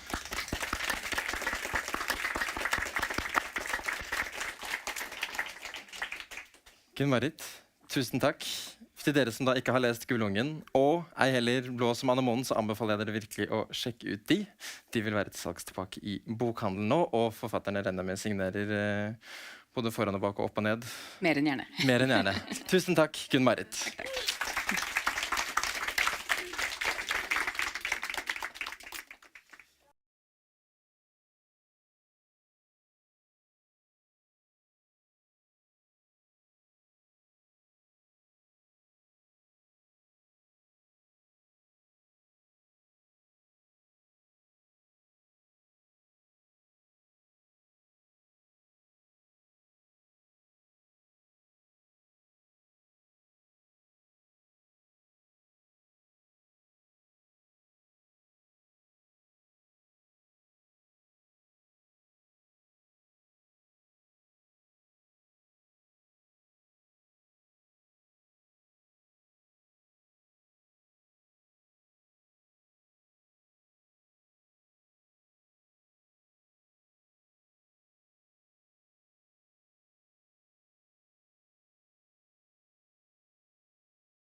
Da, mine damer og herrer, vi klare til å begynne igjen. Hvis alle finner plassene sine, ser det som de fleste på plass. Julen varer helt til påske, og etter påske det nesten snart jul igjen. Jeg får lov å håpe. De neste som skal opp nå, de tar oss I hvert fall med dit nå. Og for de som da både liker jul og drinker, så bør man lytte ekstra godt nå. For nå kommer nemlig Kjersti Herland Johnsen og Arnt Steffensen og skal snakke om sin julebok I samtale med Natasha Melbye. Gi dem en varm applaus.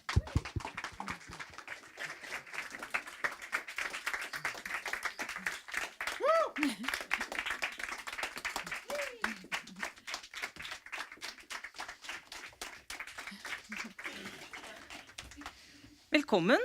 Takk. Takk. Kjersti og Arnt, vi skal jo komme I julestemning. Og for dere det antageligvis lettere enn for oss, for dere har jo vært det en stund. Vi skal selvfølgelig snakke om boka deres som kommer før jul, men vi må spole litt tilbake. For her sitter jeg da altså med en forlagsredaktør som også har skrevet flere feelgood-romaner, og en kokk, og leder I et fagforbund. Ja. Så hvordan har det seg at dere to sitter her og sammen skriver bok? Og ikke bare bok, men en feelgood-bok. Ja, den historien begynte jo egentlig her, eller rett og slett rett utenfor her I passasjen, utenfor Cappelen der. Fordi at vi var jo på forlagsfest da, I våre roller som henholdsvis kokebok- og drinkebokforfatter og feelgood-forfatter. Og møtte hverandre for første gang, og begynte liksom å spørre sånn, hva driver du med, og sånn. Og Arnt, var det da du nettopp hadde utgitt fredagscocktails? Jeg hadde gitt ut en bok som het Fredagscocktail, så var det en bok om klassiske cocktailer og historiene bak, og så hadde jeg gitt ut en bok om mocktailer, som da var de alkoholfrie variantene innenfor sjangeren. Ja, og jeg hadde jo utgitt... Da hadde jeg utgitt den som heter Jul på Himmelfjell Hotel, som jo en juleroman, og så jobber med en oppfølger da, som Sommer på Himmelfjell. Og begynte å fortelle litt om denne sjangeren da, med feelgood-romaner. Og som på en måte kan kalle det, av og til, ofte jo dette nesten som en slags sånn selvhjelpsbøker I romanform, sant? For det handler jo ofte om å ta fatt I livet sitt på liksom gjøre en vanskelig situasjon til en positiv ting, og snakke en del om den sjangeren der. Og så begynte vi å tenke mens vi sto der med hver vår drink, sånn, tenk om det kunne kombineres. For du hadde jo da gitt ut en juleroman, jeg hadde gitt ut cocktailer, og så tenkte vi liksom at, ja, men tenk om vi hadde laget en adventsbok hvor handlingen foregår I en bar, og så lar vi hver dag I adventstiden inneholde en cocktail. Hvor mange drinker hadde dere drukket på dette tidspunktet? Nei, på det tidspunktet så var det vel bare 2, kanskje. Og utover kvelden så ble ideen bedre og bedre. Det som var kanskje overraskelsen både for oss og forlaget, var jo at det fortsatt fremstod som en god idé dagen etter og uken etter. Så da tok det form som et reelt bokprosjekt da. Men hvor mye visste du, Arnt, om feelgood-romaner da Kjersti begynte å snakke om det her ute? Vel, det var jo festlig lag, det var en høflig setting, man prøver å være høflig og imøtekommende, så jeg nikket jo og sa, ja, det høres så fint ut. Jeg jo en klassisk mann 50 pluss, og jeg må jo innrømme at jeg ikke hadde lest så veldig mange feelgood-bøker tidligere. Men så jeg måtte jo rett og slett da gå inn I den sjangeren med hud og hår, og plutselig så begynte det å komme feelgood-bøker på nattbordet hjemme. Kona begynte å lure på hva I all verden som foregår. Så jeg brukte jo liksom det første halve året på å lese meg opp I sjangeren, og I løpet av den tiden så begynte jo da historien å ta form, og jeg begynte å skjønne liksom hvordan dette kunne bygges opp. Ja, og det må dere fortelle oss. Og før dere forteller litt om selve historien, så må dere fortelle litt mer om dette konseptet. For det altså en bok som bygd opp som en adventskalender. Ja, altså det en roman Så det er en handling som foregår gjennom desember måned, og så har den et kapittel for hver dag da, fra 1. til 25. desember som vi har valgt. Men så er det også sånn at gjennom handlingen så kommer en naturlig inn på det foregår i en bar, dette her. Så er det sånn at det dukker opp en del drinker, sånn at hver dag har også en egen drink, som en får oppskriften på bakerst i boka. Og hva er fortellingen? Vi møter jo Lisa, som er rundt 30 år, halvt norsk, halvt britisk, jobber som jurist i England, veldig, veldig ambisiøst, har fått jobb i et veldig prestisjefullt firma, og har en kjæreste også fra en veldig fin familie som de planlegger å gifte seg. Men vi forstår jo ganske tidlig at det er noen skjær i sjøen, og at det kanskje ikke er helt, det er liksom ikke alt med denne planlagte fremtiden som er helt sånn som det ideelt sett skulle være da. Og så får hun jo et brev. Og det er jo et brev fra en advokat i Oslo. Og det hører med til historien at hun har jo flyttet fra Norge. Hun har ikke noen familie igjen der. Hun har ikke lenger noen tilknytning til Norge. Og så får hun da plutselig et brev om at hun har arvet en bar og en bygård da i Oslo.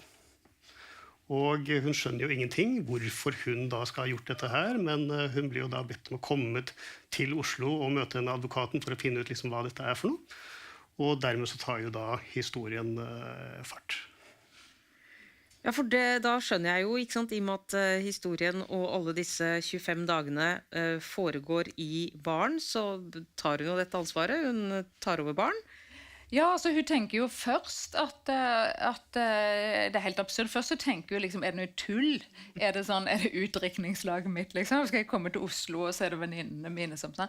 Så forstår hun at det møter jo en advokat som er en veldig rar, litt sånn merkelig person, og bartenderen Henry, som er liksom en eldre kar som står stødig bak bardiskene, og de forklarer litt mer av bakgrunnen for at hun har arvet dette. Og hun får mer og mer forklaring på dette, og vi som leser får jo vite hvorfor hun er arvingen da. Men så tenker hun liksom at det blir for absurd, og det er jo også en veldig stor verdi. Altså det er jo kjempemye penger, en bygård liksom. Så hun tenker jo at hun kan jo også bare selge den, og dra hjem til England og gifte seg og ha løst alle økonomiske problemer. Men det viser seg at der er det jo selvfølgelig noen klausuler som gjør at det er ganske lenge til hun eventuelt kan selge den baren, og hun er også nødt til å arbeide i baren. Og sånn jeg forstår det, nå er jo ikke boka ferdig ennå, så jeg har ikke lest, så det er dere som må dele det dere føler at dere kan dele uten å ødelegge noe. Men det er jo da det begynner å skje, ikke sant? Fordi at det dukker opp en del kunder i denne boken, og det er også der drinkene kommer inn.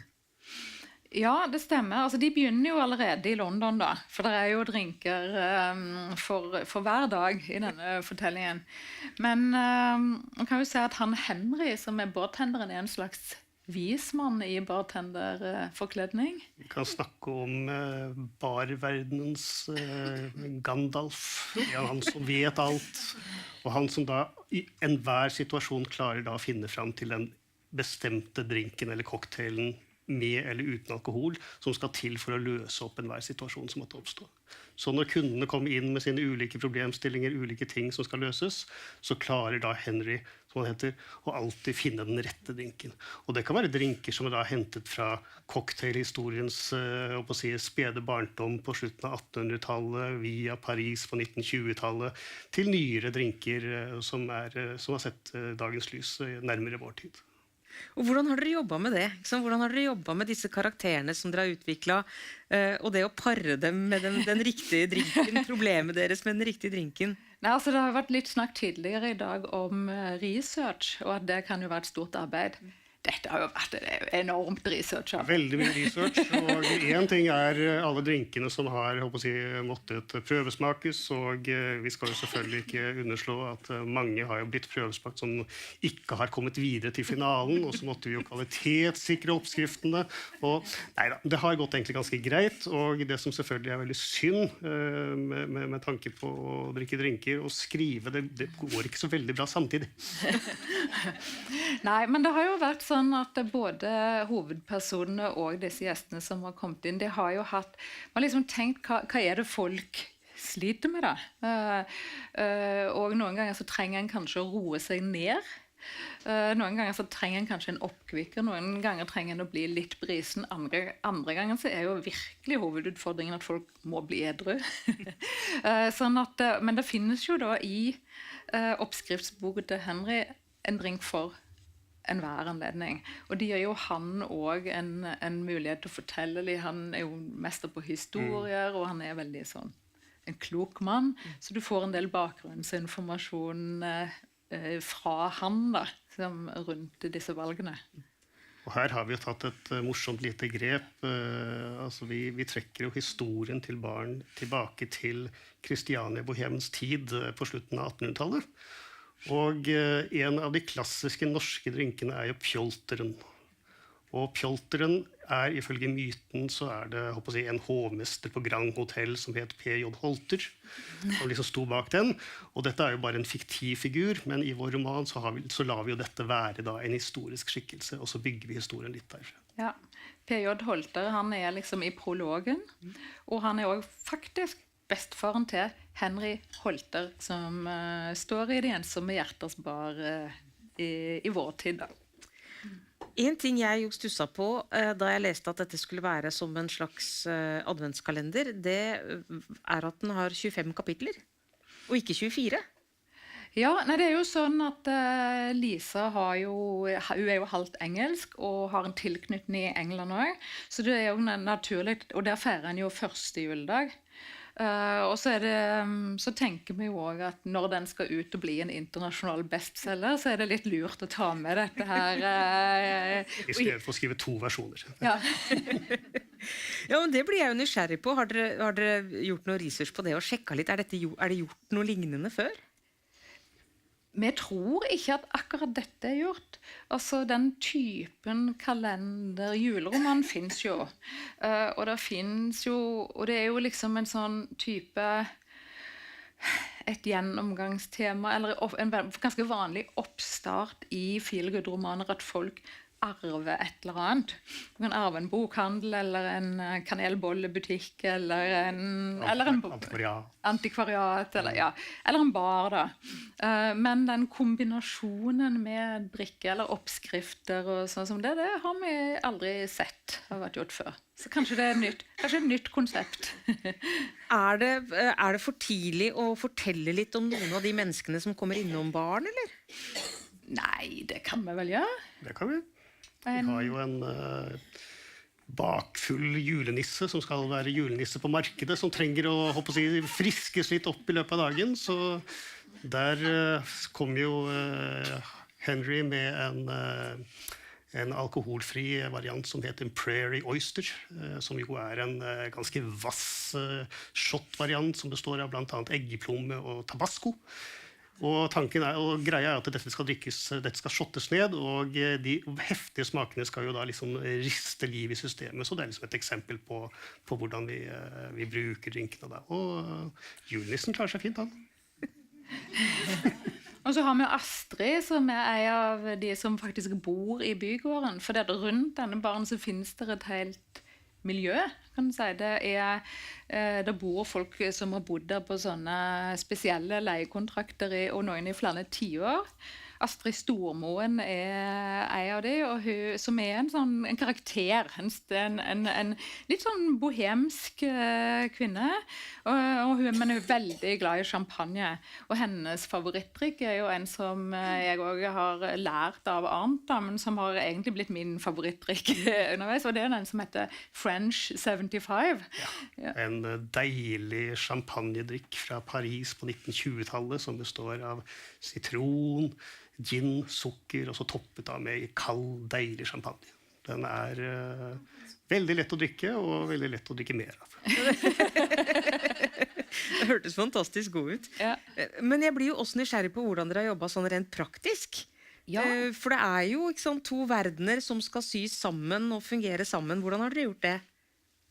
Det vi trodde var vel at du skulle komme med alle oppskriftene og bakgrunnshistorien, og så skulle jeg sy det sammen til roman, men det ble jo egentlig ikke helt sånn. Nei, det ble ikke helt sånn, for plutselig så sa du til meg, kan ikke du skrive kapittel 3 og 4? Og så begynte jeg, så gjør jeg sånn som jeg alltid gjør i sånne situasjoner, da nikker jeg og sier, ja, men selvfølgelig skal jeg gjøre det.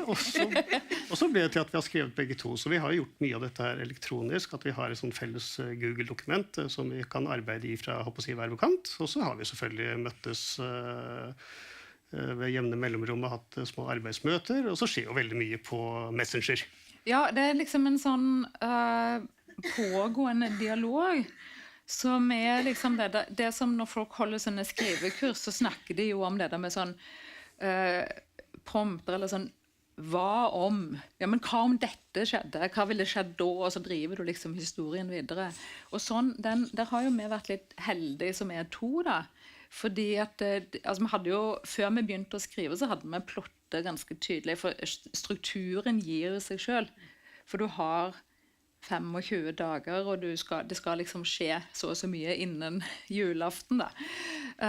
Men så skjer det jo ting underveis, og da sender vi en melding som den, ja, men hva om hun egentlig kjente han fra før, men de andre ikke vet det?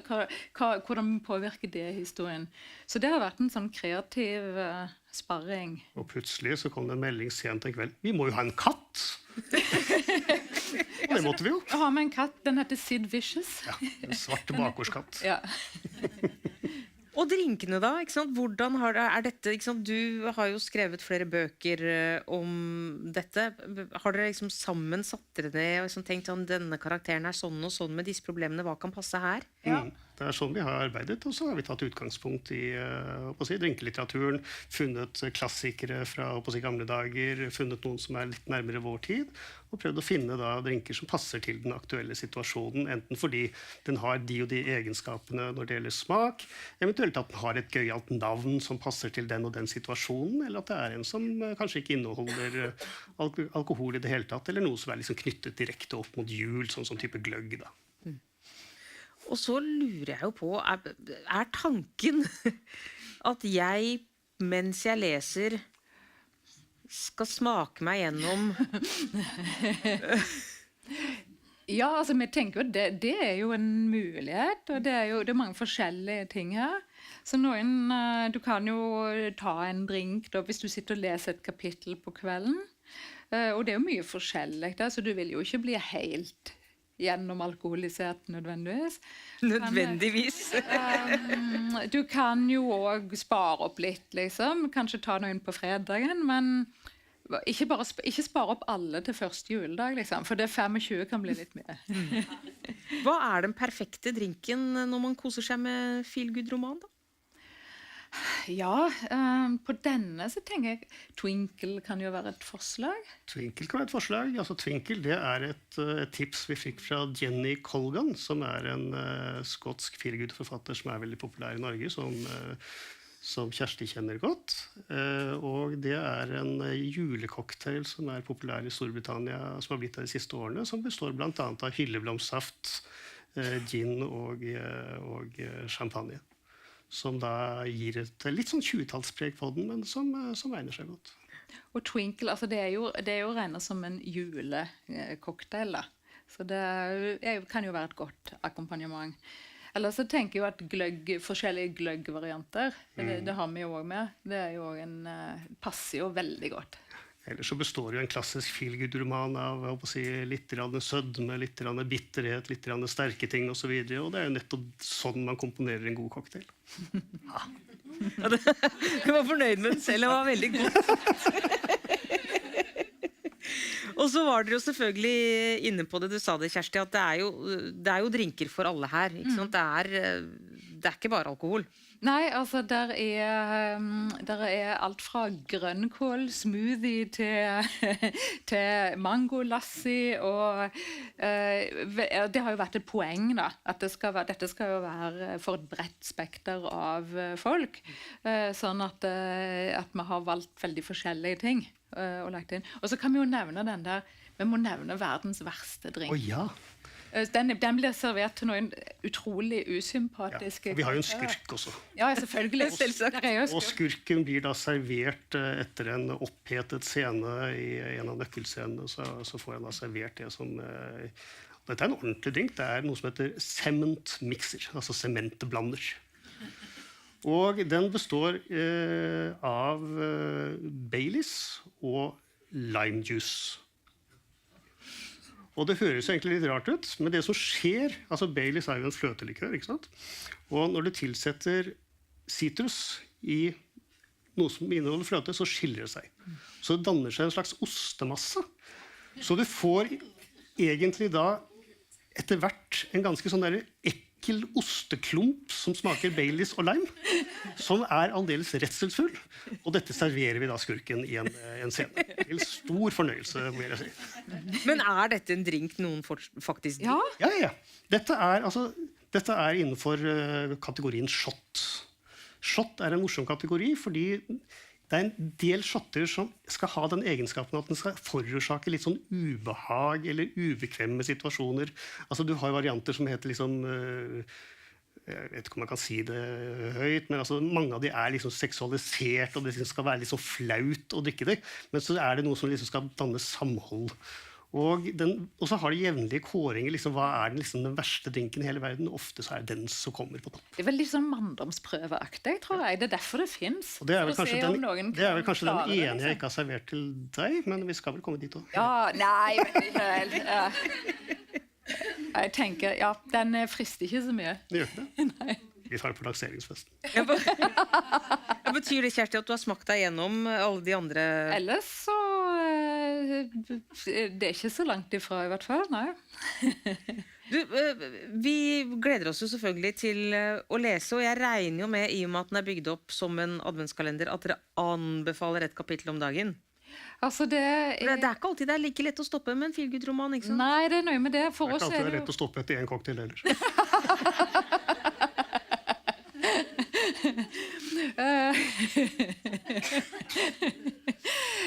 Det jo sånn at den kan fungere bra som det, men for oss det jo et kompliment hvis folk sier at jeg klarte ikke å stoppe, og leste alltid et strekk. Så det tenker jeg det får være litt opp til leseren. Og har dere tenkt at dette et konsept dere skal fortsette med? Altså, vi har jo fått mange gode innfall underveis. Det heter jo De ensomme hjerters bar. Så har vi, særlig med din bakgrunn i restaurant og ting som var dukket opp her, så tenkte vi, kunne vi hatt De ensomme hjerters restaurant? Ja, ingenting som stopper oss her. De ensomme hjerters vingård finnes som et konsept. I dag fant vi på De ensomme hjerters reisebyrå. Ja, med sånne singelturer. Ja, så ja, det kan godt være. Veldig, veldig spennende. Jeg synes det gøy at dere har startet noe nytt, og gleder meg veldig til å lese. Hvis dere skal gi oss et par tips på tampen til gode drinker å ta med oss inn i helgen som nærmer seg. Ja, skal vi sagt den klassiske pjolteren da, kanskje? Hvis vi skulle være litt retro. Litt retro, så vil jeg jo si at pjolteren veldig god, men hvis man da har lyst til å velge noe annet, så vil jeg jo si at det viktigste gode råvarer. Og hvis du skal ha noe som inneholder sitron eller lime, så kjøp ferske råvarer og press det i stedet for å kjøpe de tøysete flaskene med plastsitron. Så ja, en French 75, som jo oppkalt etter en kanon. Ja, altså French 75 det en fransk cocktail som ble til sånn rett etter første verdenskrig. Frankrike hadde vunnet krig, og det var mye patriotisme. Og da lagde de en drink som da var oppkalt etter en fransk kanon. En nyvinning da, som var en sånn 75-kaliber variant, veldig dødelig sak. Så det å kalle det en cocktail opp etter den var jo kanskje litt rart, men franskmenn jo rare.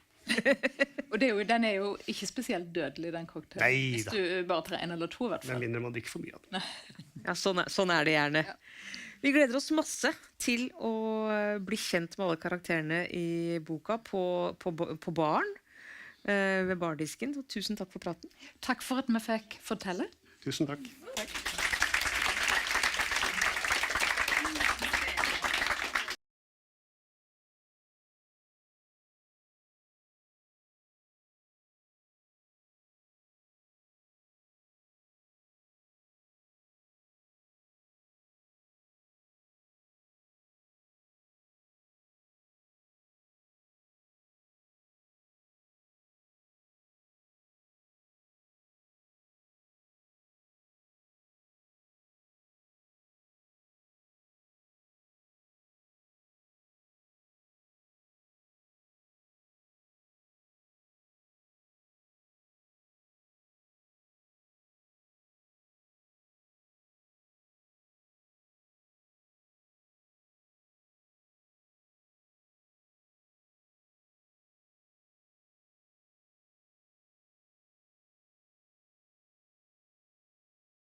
Yes, mine damer og herrer, da programmet klar til å rulle videre.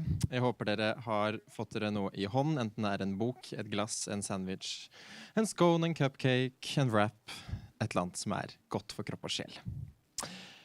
Now it's time to practice our English. Once again, we have a really great man and a really great woman to hit the stage. Please welcome Clare Leslie Hall and Jan-Philipp Sendker with Sarah Natasha Melbye.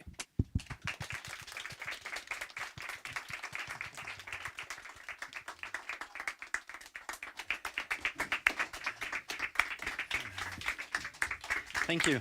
Thank you. Welcome. I'll give you a quick introduction in Norwegian, if that's okay. Sitter altså her med Clare Leslie Hall, som har hatt braksuksess med boka Når jorden brister.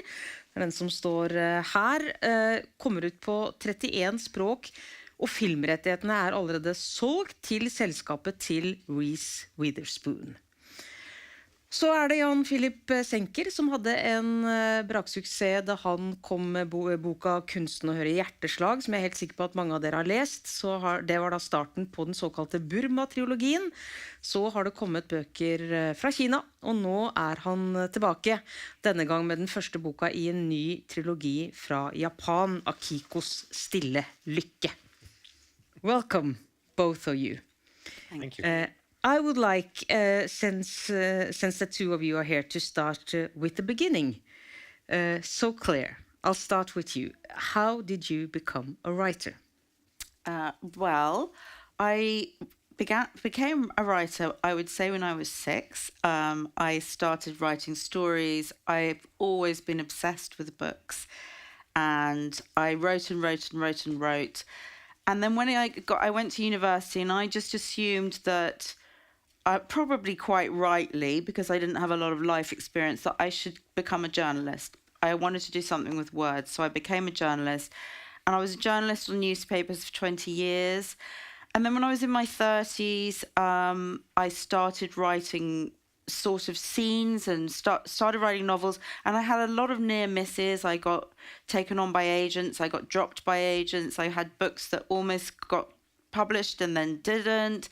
And then just before I was 50, I had got an agent and my first novel was published. So it was a long and winding route.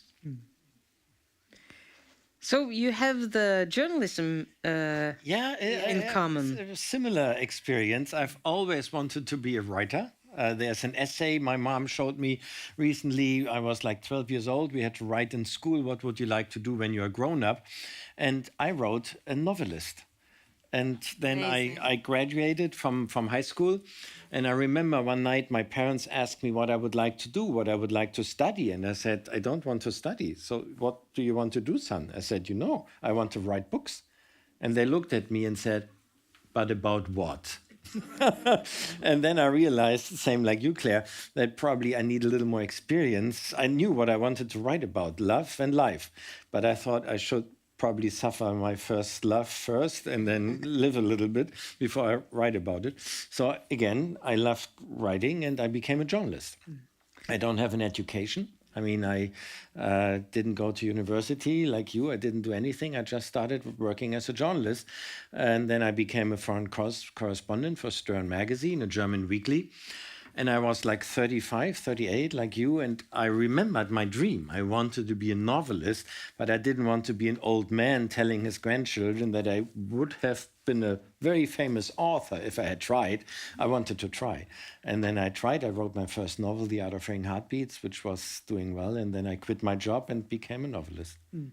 And Claire talked about, being rejected and the struggle before you finally get that novel. Did you have any of that experience as well? It's funny. No, my first novel, The Art of Hearing Heartbeats, was accepted by my publisher, and I had huge expectations, and it didn't do very well as a hardcover first. It was like a word of mouth success. Very slowly it spread, and it sold better and better. Yeah. So let's talk about your new novels. Claire, first of all, the Norwegian title is Når jorden brister. It's called Broken Country in English. Tell us about your book. Okay, so it's a love story primarily. It's about a very passionate love triangle that takes place in Dorset in the southwest of England, and it's set in the 1950s and the 1960s. And this very passionate love triangle ends with a murder trial. It's the story of a young woman called Beth, who's completely torn between two men, her farmer husband Frank and her first love Gabriel. And it's about what happens when Gabriel unexpectedly comes back into the village and turns her life upside down. It starts very dramatically. There is a scene which was inspired by a real life incident, which is when a dog tears into the field of sheep where Beth and her farmer husband are tending their lambs, and the dog attacks 3 of the lambs, and so the farmer has to shoot the dog dead. And moments later, a little boy comes running into the field looking for his dog, and behind him is his father. And of course, his father is Gabriel, her first love. So right from the start, these 3 main protagonists with all their sort of sexual chemistry and jealousy and guilt are thrown together. And then it just goes, well, downhill from there. And this scene that you mentioned, it's quite early in the book. And that scene to me just sets the whole thing. There's just something about that scene. It tells us so much about the characters, and also it sort of tells us what's about to happen without saying so. Can you tell us a bit how you worked around that scene and why that scene was important to you? Yeah, I'll tell you first how it happened. And I never normally get an idea like this. And actually, I'm waiting for an idea like this so I could do with it. But my husband was running we live in the country in a farmhouse surrounded by a field. And he was running with our youngest son's puppy. And he strayed into a field of sheep.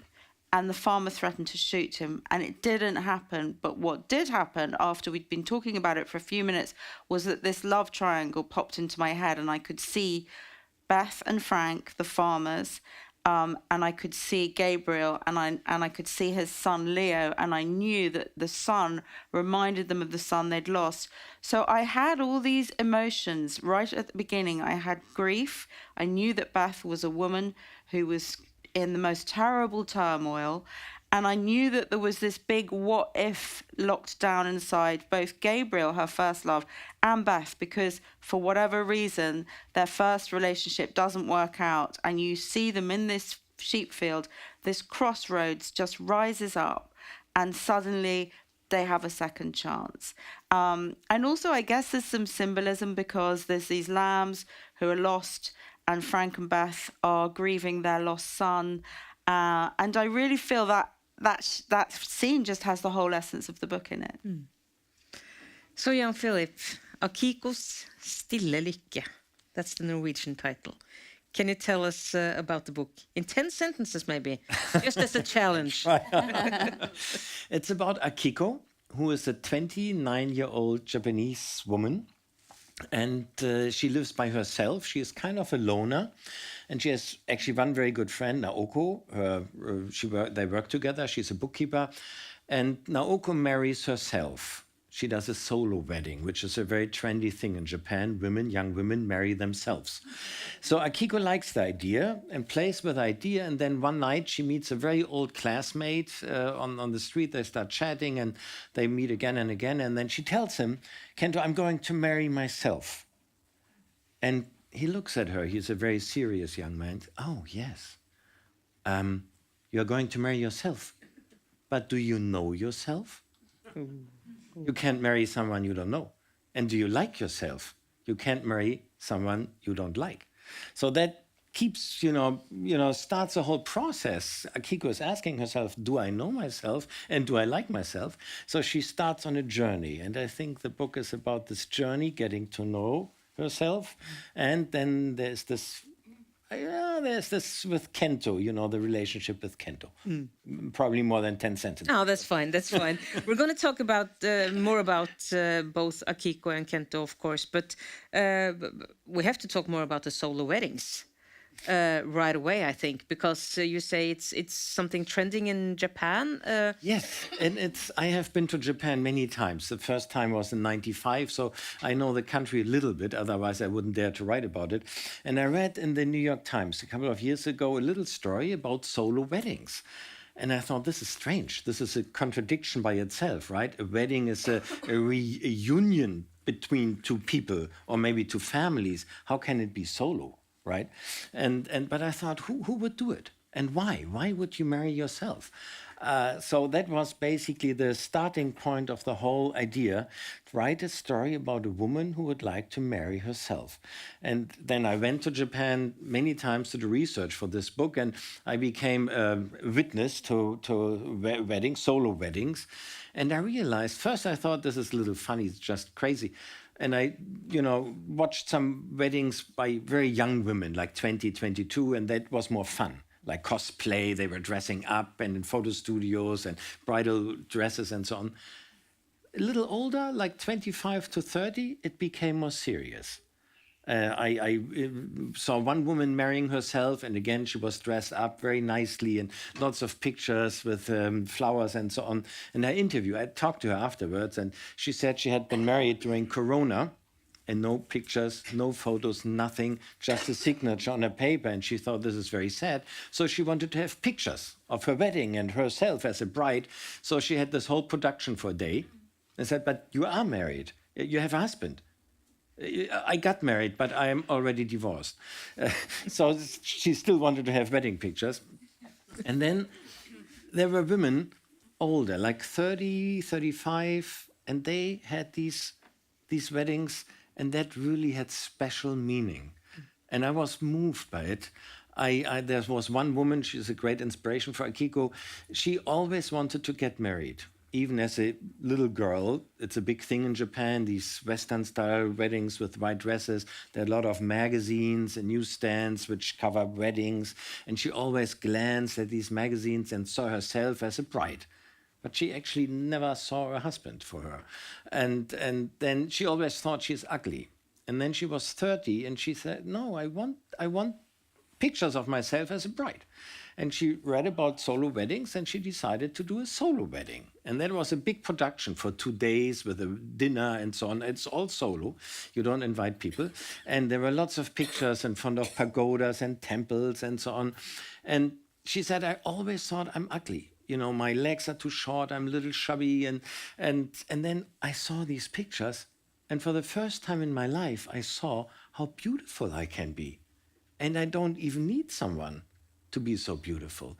And she told me that this wedding changed her life. That now when she feels depressed, she takes out her wedding album and looks at her pictures, marrying herself, and she feels much better.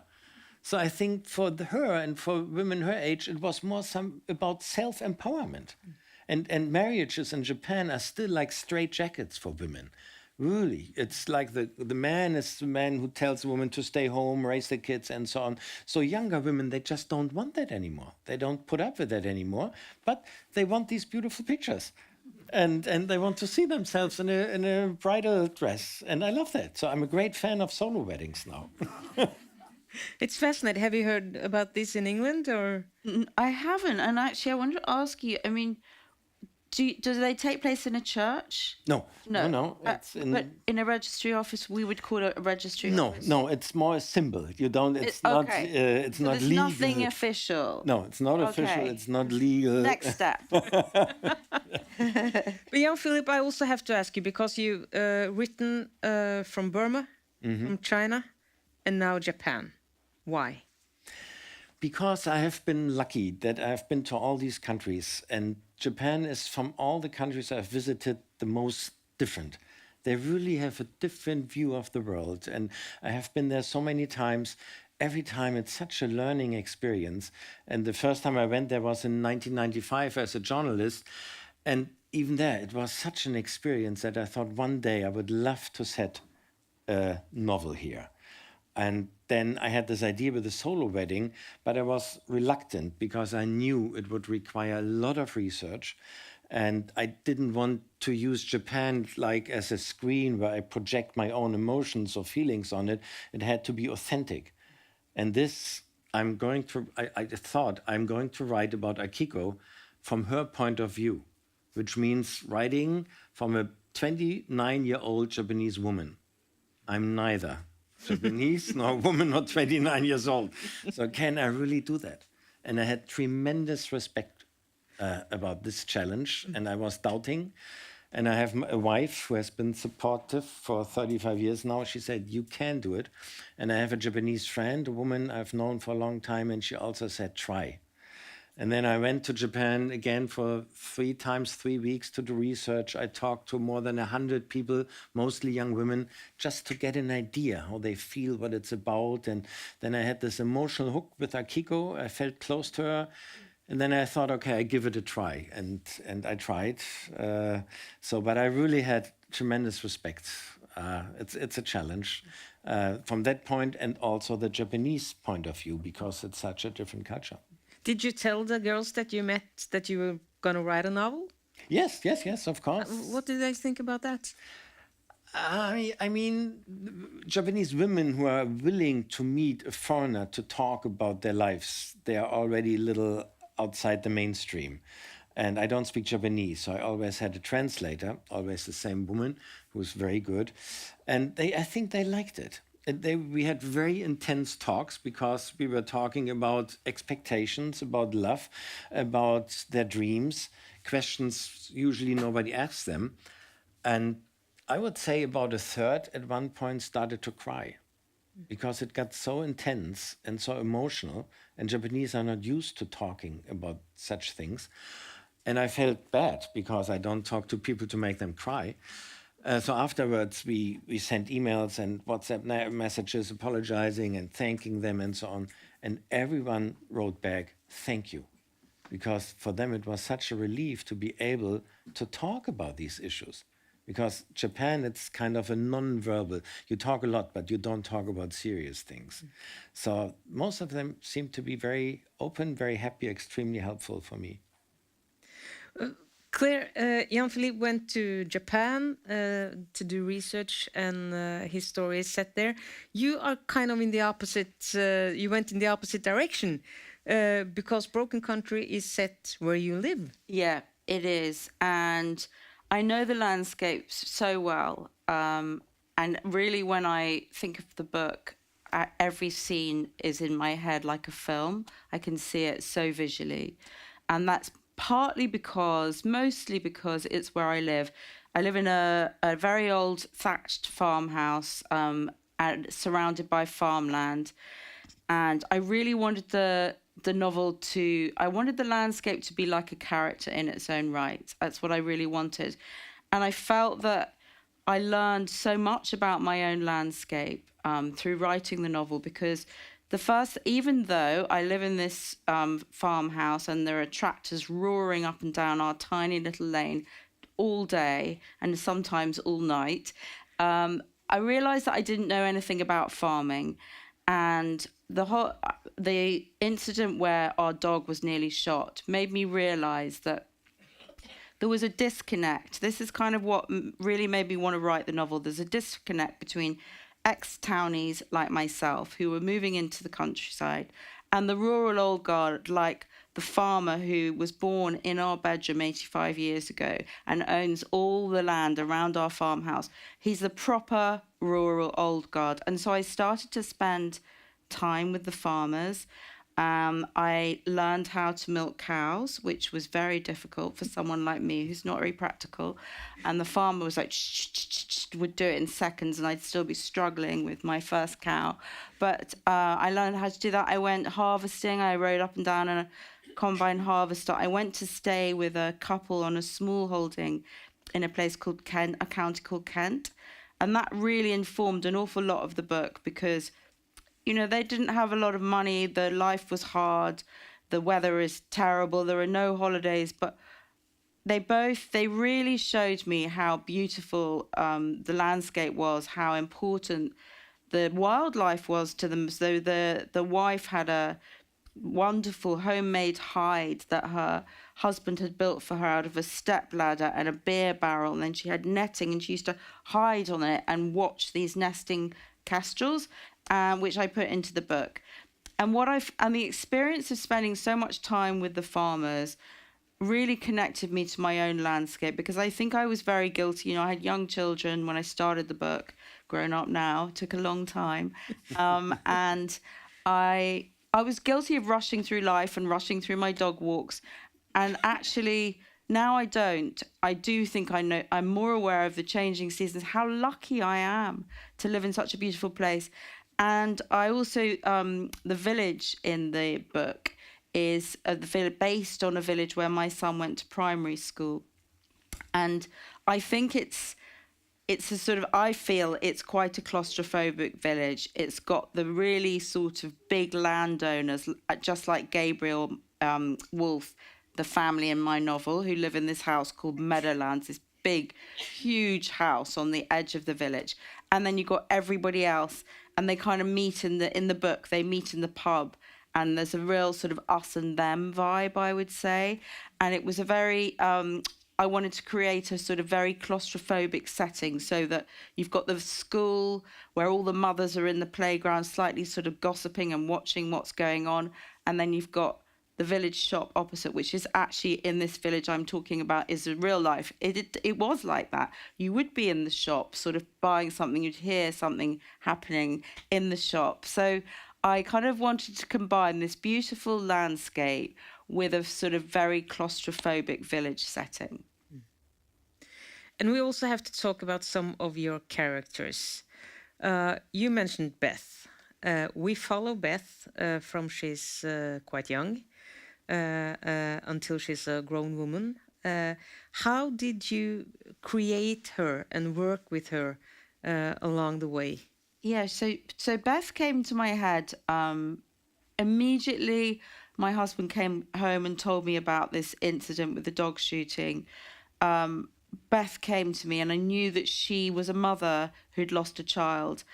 And, you know, that was something I'd sort of imagined as a mother myself that I would not want to write about. But there she was. I mean, I'm not going to say fully formed, but I had a very strong idea of her interior. And I knew that she was a woman who was tempted by another man. So I had to work quite hard on Beth, because she does some things in the book which are questionable, to put it mildly.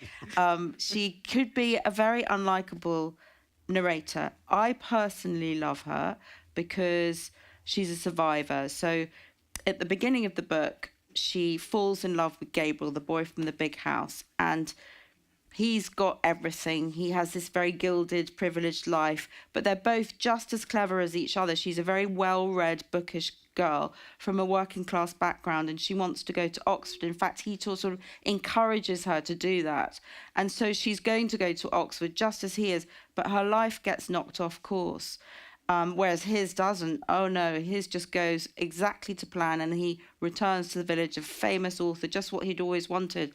And what I love about Beth is that I think she's a survivor, and I think that she makes the most of the opportunities that are given to her. So she marries a farmer, and not only does she marry a farmer, yes, she mourns the academic life she gave up, but she realizes that in connecting to nature, there's a lifelong education for her there. And not only that, it's the 50s, and she's not just a farmer's wife. She does everything the men can do. She is hefting hay bales. She's milking cows.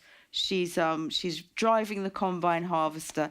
So yes, Beth is somebody who makes some big mistakes, but ultimately I think she is the most emotionally intelligent and the strongest character.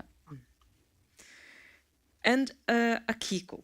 You talked about all the interviews you did, but still you had to create her. You had to become her, actually, because she's your point of view. So how did you do that? Yes, I mean, some of my Japanese friends believe that I was a Japanese woman in a previous life, not just a Japanese woman. Somehow, yeah, there was one of the women I interviewed, and we became kind of friends. She is like a little bit like a role model in terms of, you know, the way she looks, and so I have her in my mind when I think of Akiko, and I just try to feel it, and sometimes it doesn't work. Now I had with the second book, it's a trilogy, and I'm just about to finish the second book. There was really, I had almost like a crisis for weeks. I couldn't get a scene done. And I was going back and I thought, what is the problem? Why can't I? Because I knew exactly what I wanted to happen. And I couldn't put it on paper. And it drove me crazy. I really had a hard time until I realized Akiko just doesn't want to do it. It was just not, and I thought, not even the characters I create do what I want them to do. I mean, you're really in trouble. Even your own fantasy persons don't do what you want. No, it just didn't. It was out of her character. And it took me weeks until I realized this is not, no, it's not her. I'm trying to force something on her. And that's why the sentences were not right. The writing was not right. I had to delete so many pages. And in the end, I realized that was the problem. She just doesn't want to do it, not at this speed. Maybe in the third book, she is ready to do this, but not in this volume. And when I accepted that, everything was fine. It was smooth, then I could write again. So somehow she is really strong inside me, and sometimes I have to just to listen to her. And I need quiet time. I really need time for myself, just walking and focusing, listening to her. Yeah. Does your characters always behave? Do they always behave? No, they don't always behave. That's very true, actually.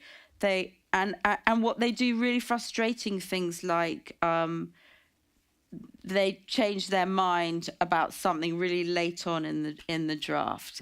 So, for example, there is a really big twist that comes right at the end of the book, and that really big twist just fell out of the sky. I had to do it. It was a nightmare because I had to go back and change the whole timeline. And I had to be so, I don't want to give any spoilers away, but I had to be so firm with the editors about things I would and wouldn't show to protect that. So, I think it's the best thing is when your novel surprises you. The most exciting thing in a way is when it has enough life that you're almost being dictated to. Mm-hmm. I think that's the best feeling.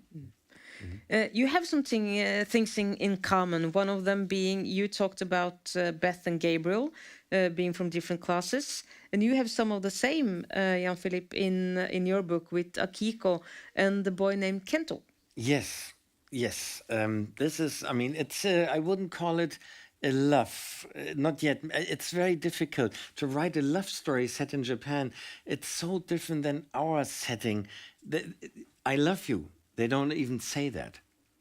It's really not even parents to their kids. Love is a word actually they can't translate because it doesn't exist in Japanese language. It's more like I like you is the most emotional they would get, and to capture that, that it's the language, that it's so non-verbal, that it's more about sign language, and so I had to grasp that they are also emotional, but in a different way. They express it in a different way, and then Kento is different. I mean, he is a hikikomori. Yeah, which I had never heard about before I read your book. Hikikomori is also a very Japanese phenomena. It's officially defined as people who withdraw from society for at least 6 months. Most of the people withdraw from society for a year, for 2, for 5, or 10 years. And officially, there are 1.5 million hikikomoris in Japan. People who didn't have any social contacts for at least 6 months, very often for years. And it's so Japanese, I knew about it, and I always wanted to write about it because I thought, who does that? And why? And what do they do with their time? Imagine you spend 10 years in your room. What would you do? So, by definition, it's impossible to talk to a hikikomori because they don't talk to anyone. But it's like a phase. You get into this being a hikikomori, and then you get out of it. And while they get out of it, they open up. So I really, not I, but my helper, my assistant, she really had to do a lot of research. And through NGOs, through like self-help groups, psychologists, social workers, we found about 25 hikikomoris who were willing to talk about their experience. And that was some of the most moving interviews, because these people are so fragile, they are so highly sensitive, and they come, and my first reaction is always, I would like to give them a hug, because they are so nice, so gentle, and highly, highly sensitive. And they talk about how they got into it. And I had a lot of stereotypes. First, of course, I thought it's all young men who are playing video games all day long. Completely wrong. Hikikomoris are in all age groups. 65% are men, 35% are women. And they are not, I thought they must be depressed. I mean, if I stay home like 6 weeks in my room, I would be deeply depressed. They are not.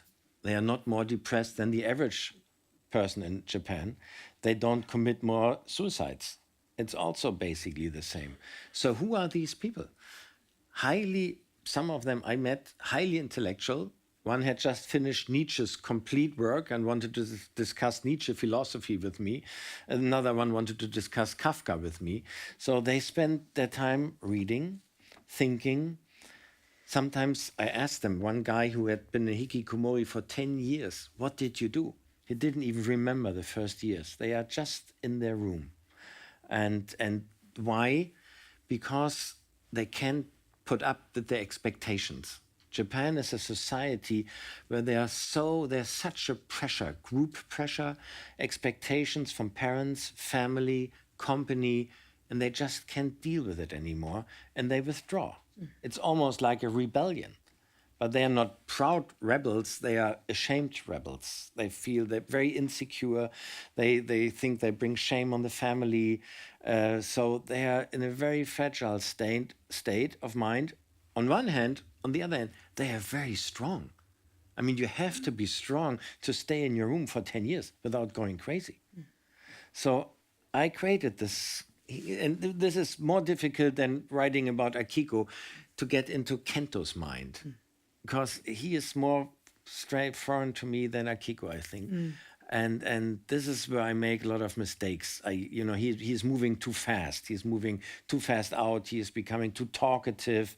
So my Japanese assistant who reads what I write, she always says, no, this is too fast. He talks too much. So I have to make a step back, take it slower. And that's also hard, I would imagine, because you have the relationship between two people that you want to write about, but without all the dialogue. Yes. And yes, it's a big, he only goes out at night. And then they meet by chance, Akiko and Kento. And then, so how can I show that he is changing a little bit? So in one scene, actually, it starts to rain, and he gets her an umbrella. He goes in a hotel and gets her an umbrella. He talks to someone else. So this is it's a very little thing. But for Kento, it's huge to do that for Akiko. So I have to find little scenes where it shows that he is trying to open up, as difficult as it is for him. And you both write love stories, different love stories, but still love stories. But love stories from so different places. One set in Japan, one set in England. Did you find it hard in any way to write about this love triangle that you have in your book? I don't think I did find it hard. I think the initial affair, the way the book is structured, helped me very much. So it's structured in the first part. It's actually a book in 4 parts, but the first 2 parts are 1955, one chapter, 1968, the next chapter. And the reason I did it like that is because in 1955, that's when Beth meets Gabriel. She's trespassing on his land, and they sort of meet and have this sort of sparky kind of conversation, and it turns into this incredibly passionate love affair. And what I wanted the reader to feel was what Beth feels, which is that there she is in 1955 and being swept up into this incredibly romantic love affair. And in 1968, the next chapter, there she is with Frank, her husband, who's almost saint-like, although he does have flaws. And he's this very good, devoted family man, incredible father. And so I hope as a reader, you're like, oh, hang on a minute.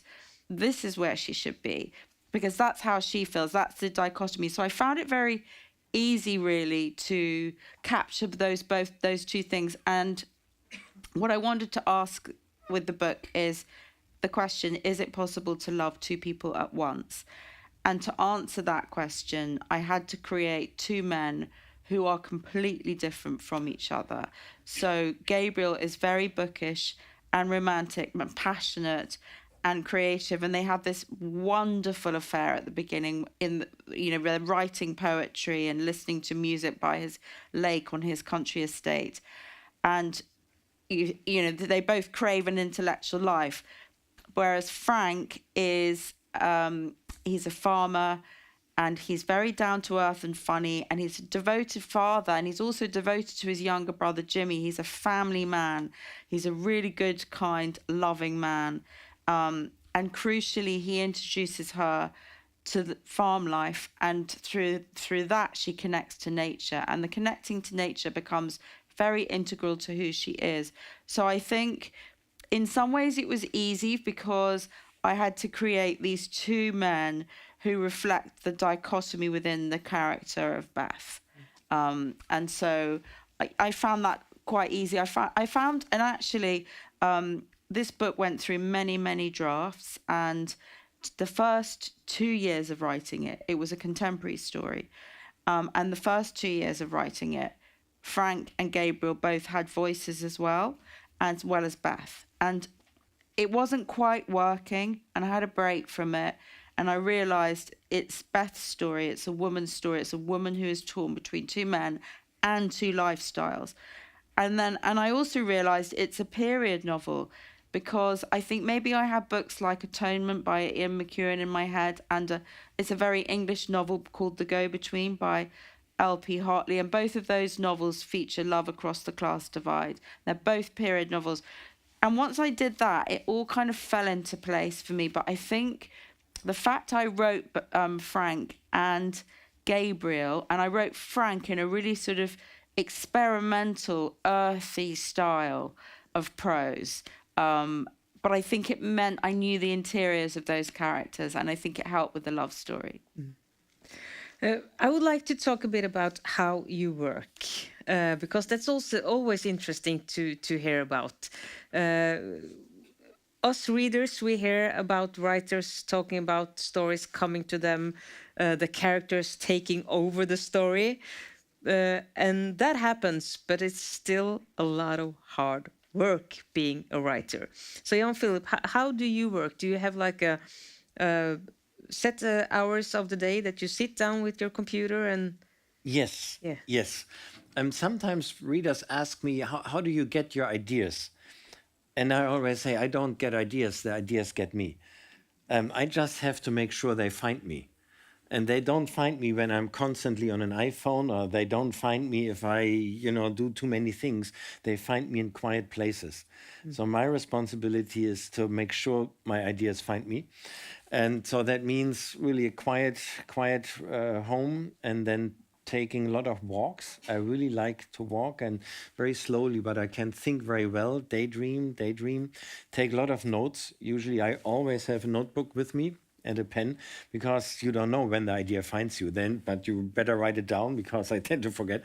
So always have a notebook, and then I take notes, my thoughts, and I write like almost like an office worker. I'm in my office at like 9ish, and sometimes something happens, sometimes nothing happens. And then when I was younger, I got kind of nervous when after 2 hours, no idea found me. But nowadays I know sometimes it's enough. If one idea finds me a day, that's fine. And maybe it finds me at 9:30 and maybe it finds me at 2 o'clock. So don't get nervous. Then I take a walk or just, or listen to music a little bit, and then I start working, and I work like an office worker from 9 to 5, whatever. With the exception, there's no time off, because an idea might find me at 10:30 or on weekends or when I'm with my wife at a concert. You know, even in a concert, I remember once I had an idea. I took out my notebook in the middle of a concert, and my wife whispers to me, "Can't you just not work once?" Because when I write a novel, there's no time off, never, ever. So, and then I have to write it down, I edit it. That's all like really, you put in a lot of hours. But yeah, on weekends, every time. And do you plot everything? Do you know the whole story before you start writing? I need an emotional hook. I'm hooked to Akiko and Kento and some other characters, so I need some emotional connection, very strong connection. And I have very rough idea, but I don't know it will work that way. Then I just start writing. I think if I would plot, if I would think too much ahead, then what's the point of writing it down? You know, it's like a journey I take myself onto, like a trip. And if I knew exactly what would happen behind the next corner, no, I think I would be bored. It's really like an exploration, and that's part of the fun that I really don't know. Once my wife asked me in the morning at breakfast, "So do you feel like writing today?" I said, "Yeah, of course. I want to know how the story continues." So, yeah. And what about you, Claire? Yeah, some of it is the same. I think what's the same, when I'm in a story, and I've been through the first draft and I'm in it, the characters become so flesh and blood to me, and I'm never not thinking about it. And I can tell you, years and years ago, this has just been forever. I think my family just know that I'm half present, and when I'm writing, which is most of the time. One time I was driving my daughter back from a haircut. She was probably about 7, and she was in the back and I was in the front, and I was thinking about a plot hole or something. And this little voice said, "Do you think I look like a boy?" And I heard the question and I didn't know the answer. I went, "Yes." And she burst into tears. So I've always, that's the thing. And the characters, when I've got through a first draft or a second or a third, they really become so very real to me. Something, and then the discipline then is, for me, it's like I just want to be in my office writing all day and all night. And the discipline is to actually not do that. But that's the blissful stage. I love it when the first draft is hard. I don't plan to great detail because I just find that would sort of close me down. But I would say that what pulls me into a story is an emotion. And so with Broken Country, I was thinking about Beth, and I was thinking about yearning. And Beth is yearning for Gabriel, but she's really yearning for who she was before things went wrong for her. So it's nostalgia.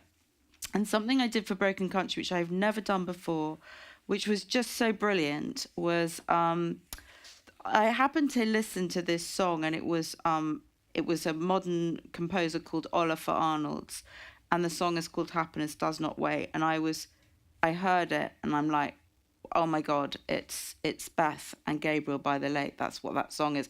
And I played it, and I played it, and I played it. And then I put together about 8, my son would say, very depressing, very weepy tracks. And I listened to them, not when I was writing, but on every single car journey, every single school run, every single supermarket run, every train journey. For 2 years, I listened, and I think it kept me with the tone of the novel and the emotion of the novel. And I've not done it before, but I hope that I can do it again, because I think it meant that I wasn't plotting in my head, but I was always with the characters. And so I think a lot of the book gets done in my subconscious, if that makes sense. So do you have a soundtrack for Akiko? It's funny. I used to listen to music while I wrote all the time. My first 6 books were all written with classical music, and with the Japan novel, no. I don't listen to music. I tried. I don't. I'm so much into it. I don't need it anymore. It's funny. I was surprised myself. I tried a little bit Japanese jazz because Japan is jazz country. You listen to jazz all over, but I didn't need it. I just know it was a distraction. I'm so with the Akiko writing was so unique because I could write everywhere. I just had my laptop. I opened it and I was right in the story, and I didn't need music. I didn't need anything. It's a big change from the other books. I know we could sit here for so much more longer. I have so many questions, but our time is up. So I'm gonna, before I thank you, I'm gonna ask you. We already said that this is the first book of a trilogy. Yes. So where are you now? I'm just about. I finished the second book, Akiko's Long Journey. I have to edit it. It will come out in September in Germany. And then the third one I'm thinking, but now I'm happy that the second one, which was more difficult to write than the first one, I don't know why. Probably I tried to force Akiko to do things she didn't want to do.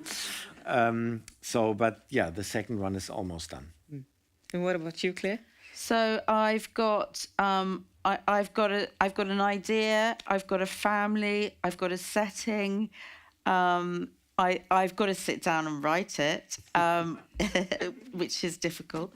I think, yeah, that's where I am. I know I've got a family. I've got potentially a love story. I've got a premise, but I haven't written it. So I've got to start. Luckily, we have these to read in the meantime. And I'm going to ask Claire one last question. I asked you this last night, but maybe there's a new audience. And I'm asking the question because I know if you read it, you have the same question. When you read it, you will have the same question. Claire, are you Team Gabriel or Team Frank? I am Team Frank. Okay, someone agrees. Let's leave it with that. Yeah. Thank you so much, both of you, for a great conversation. Oh, nice to have you here. Thank you very much. Thanks, everybody. Thank you for coming. Thank you.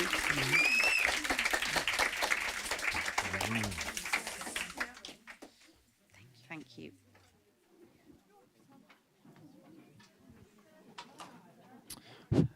De fleste ser ut til å ha skjønt hvor veien videre går. Den går ned i seierherrene til festkveld klokken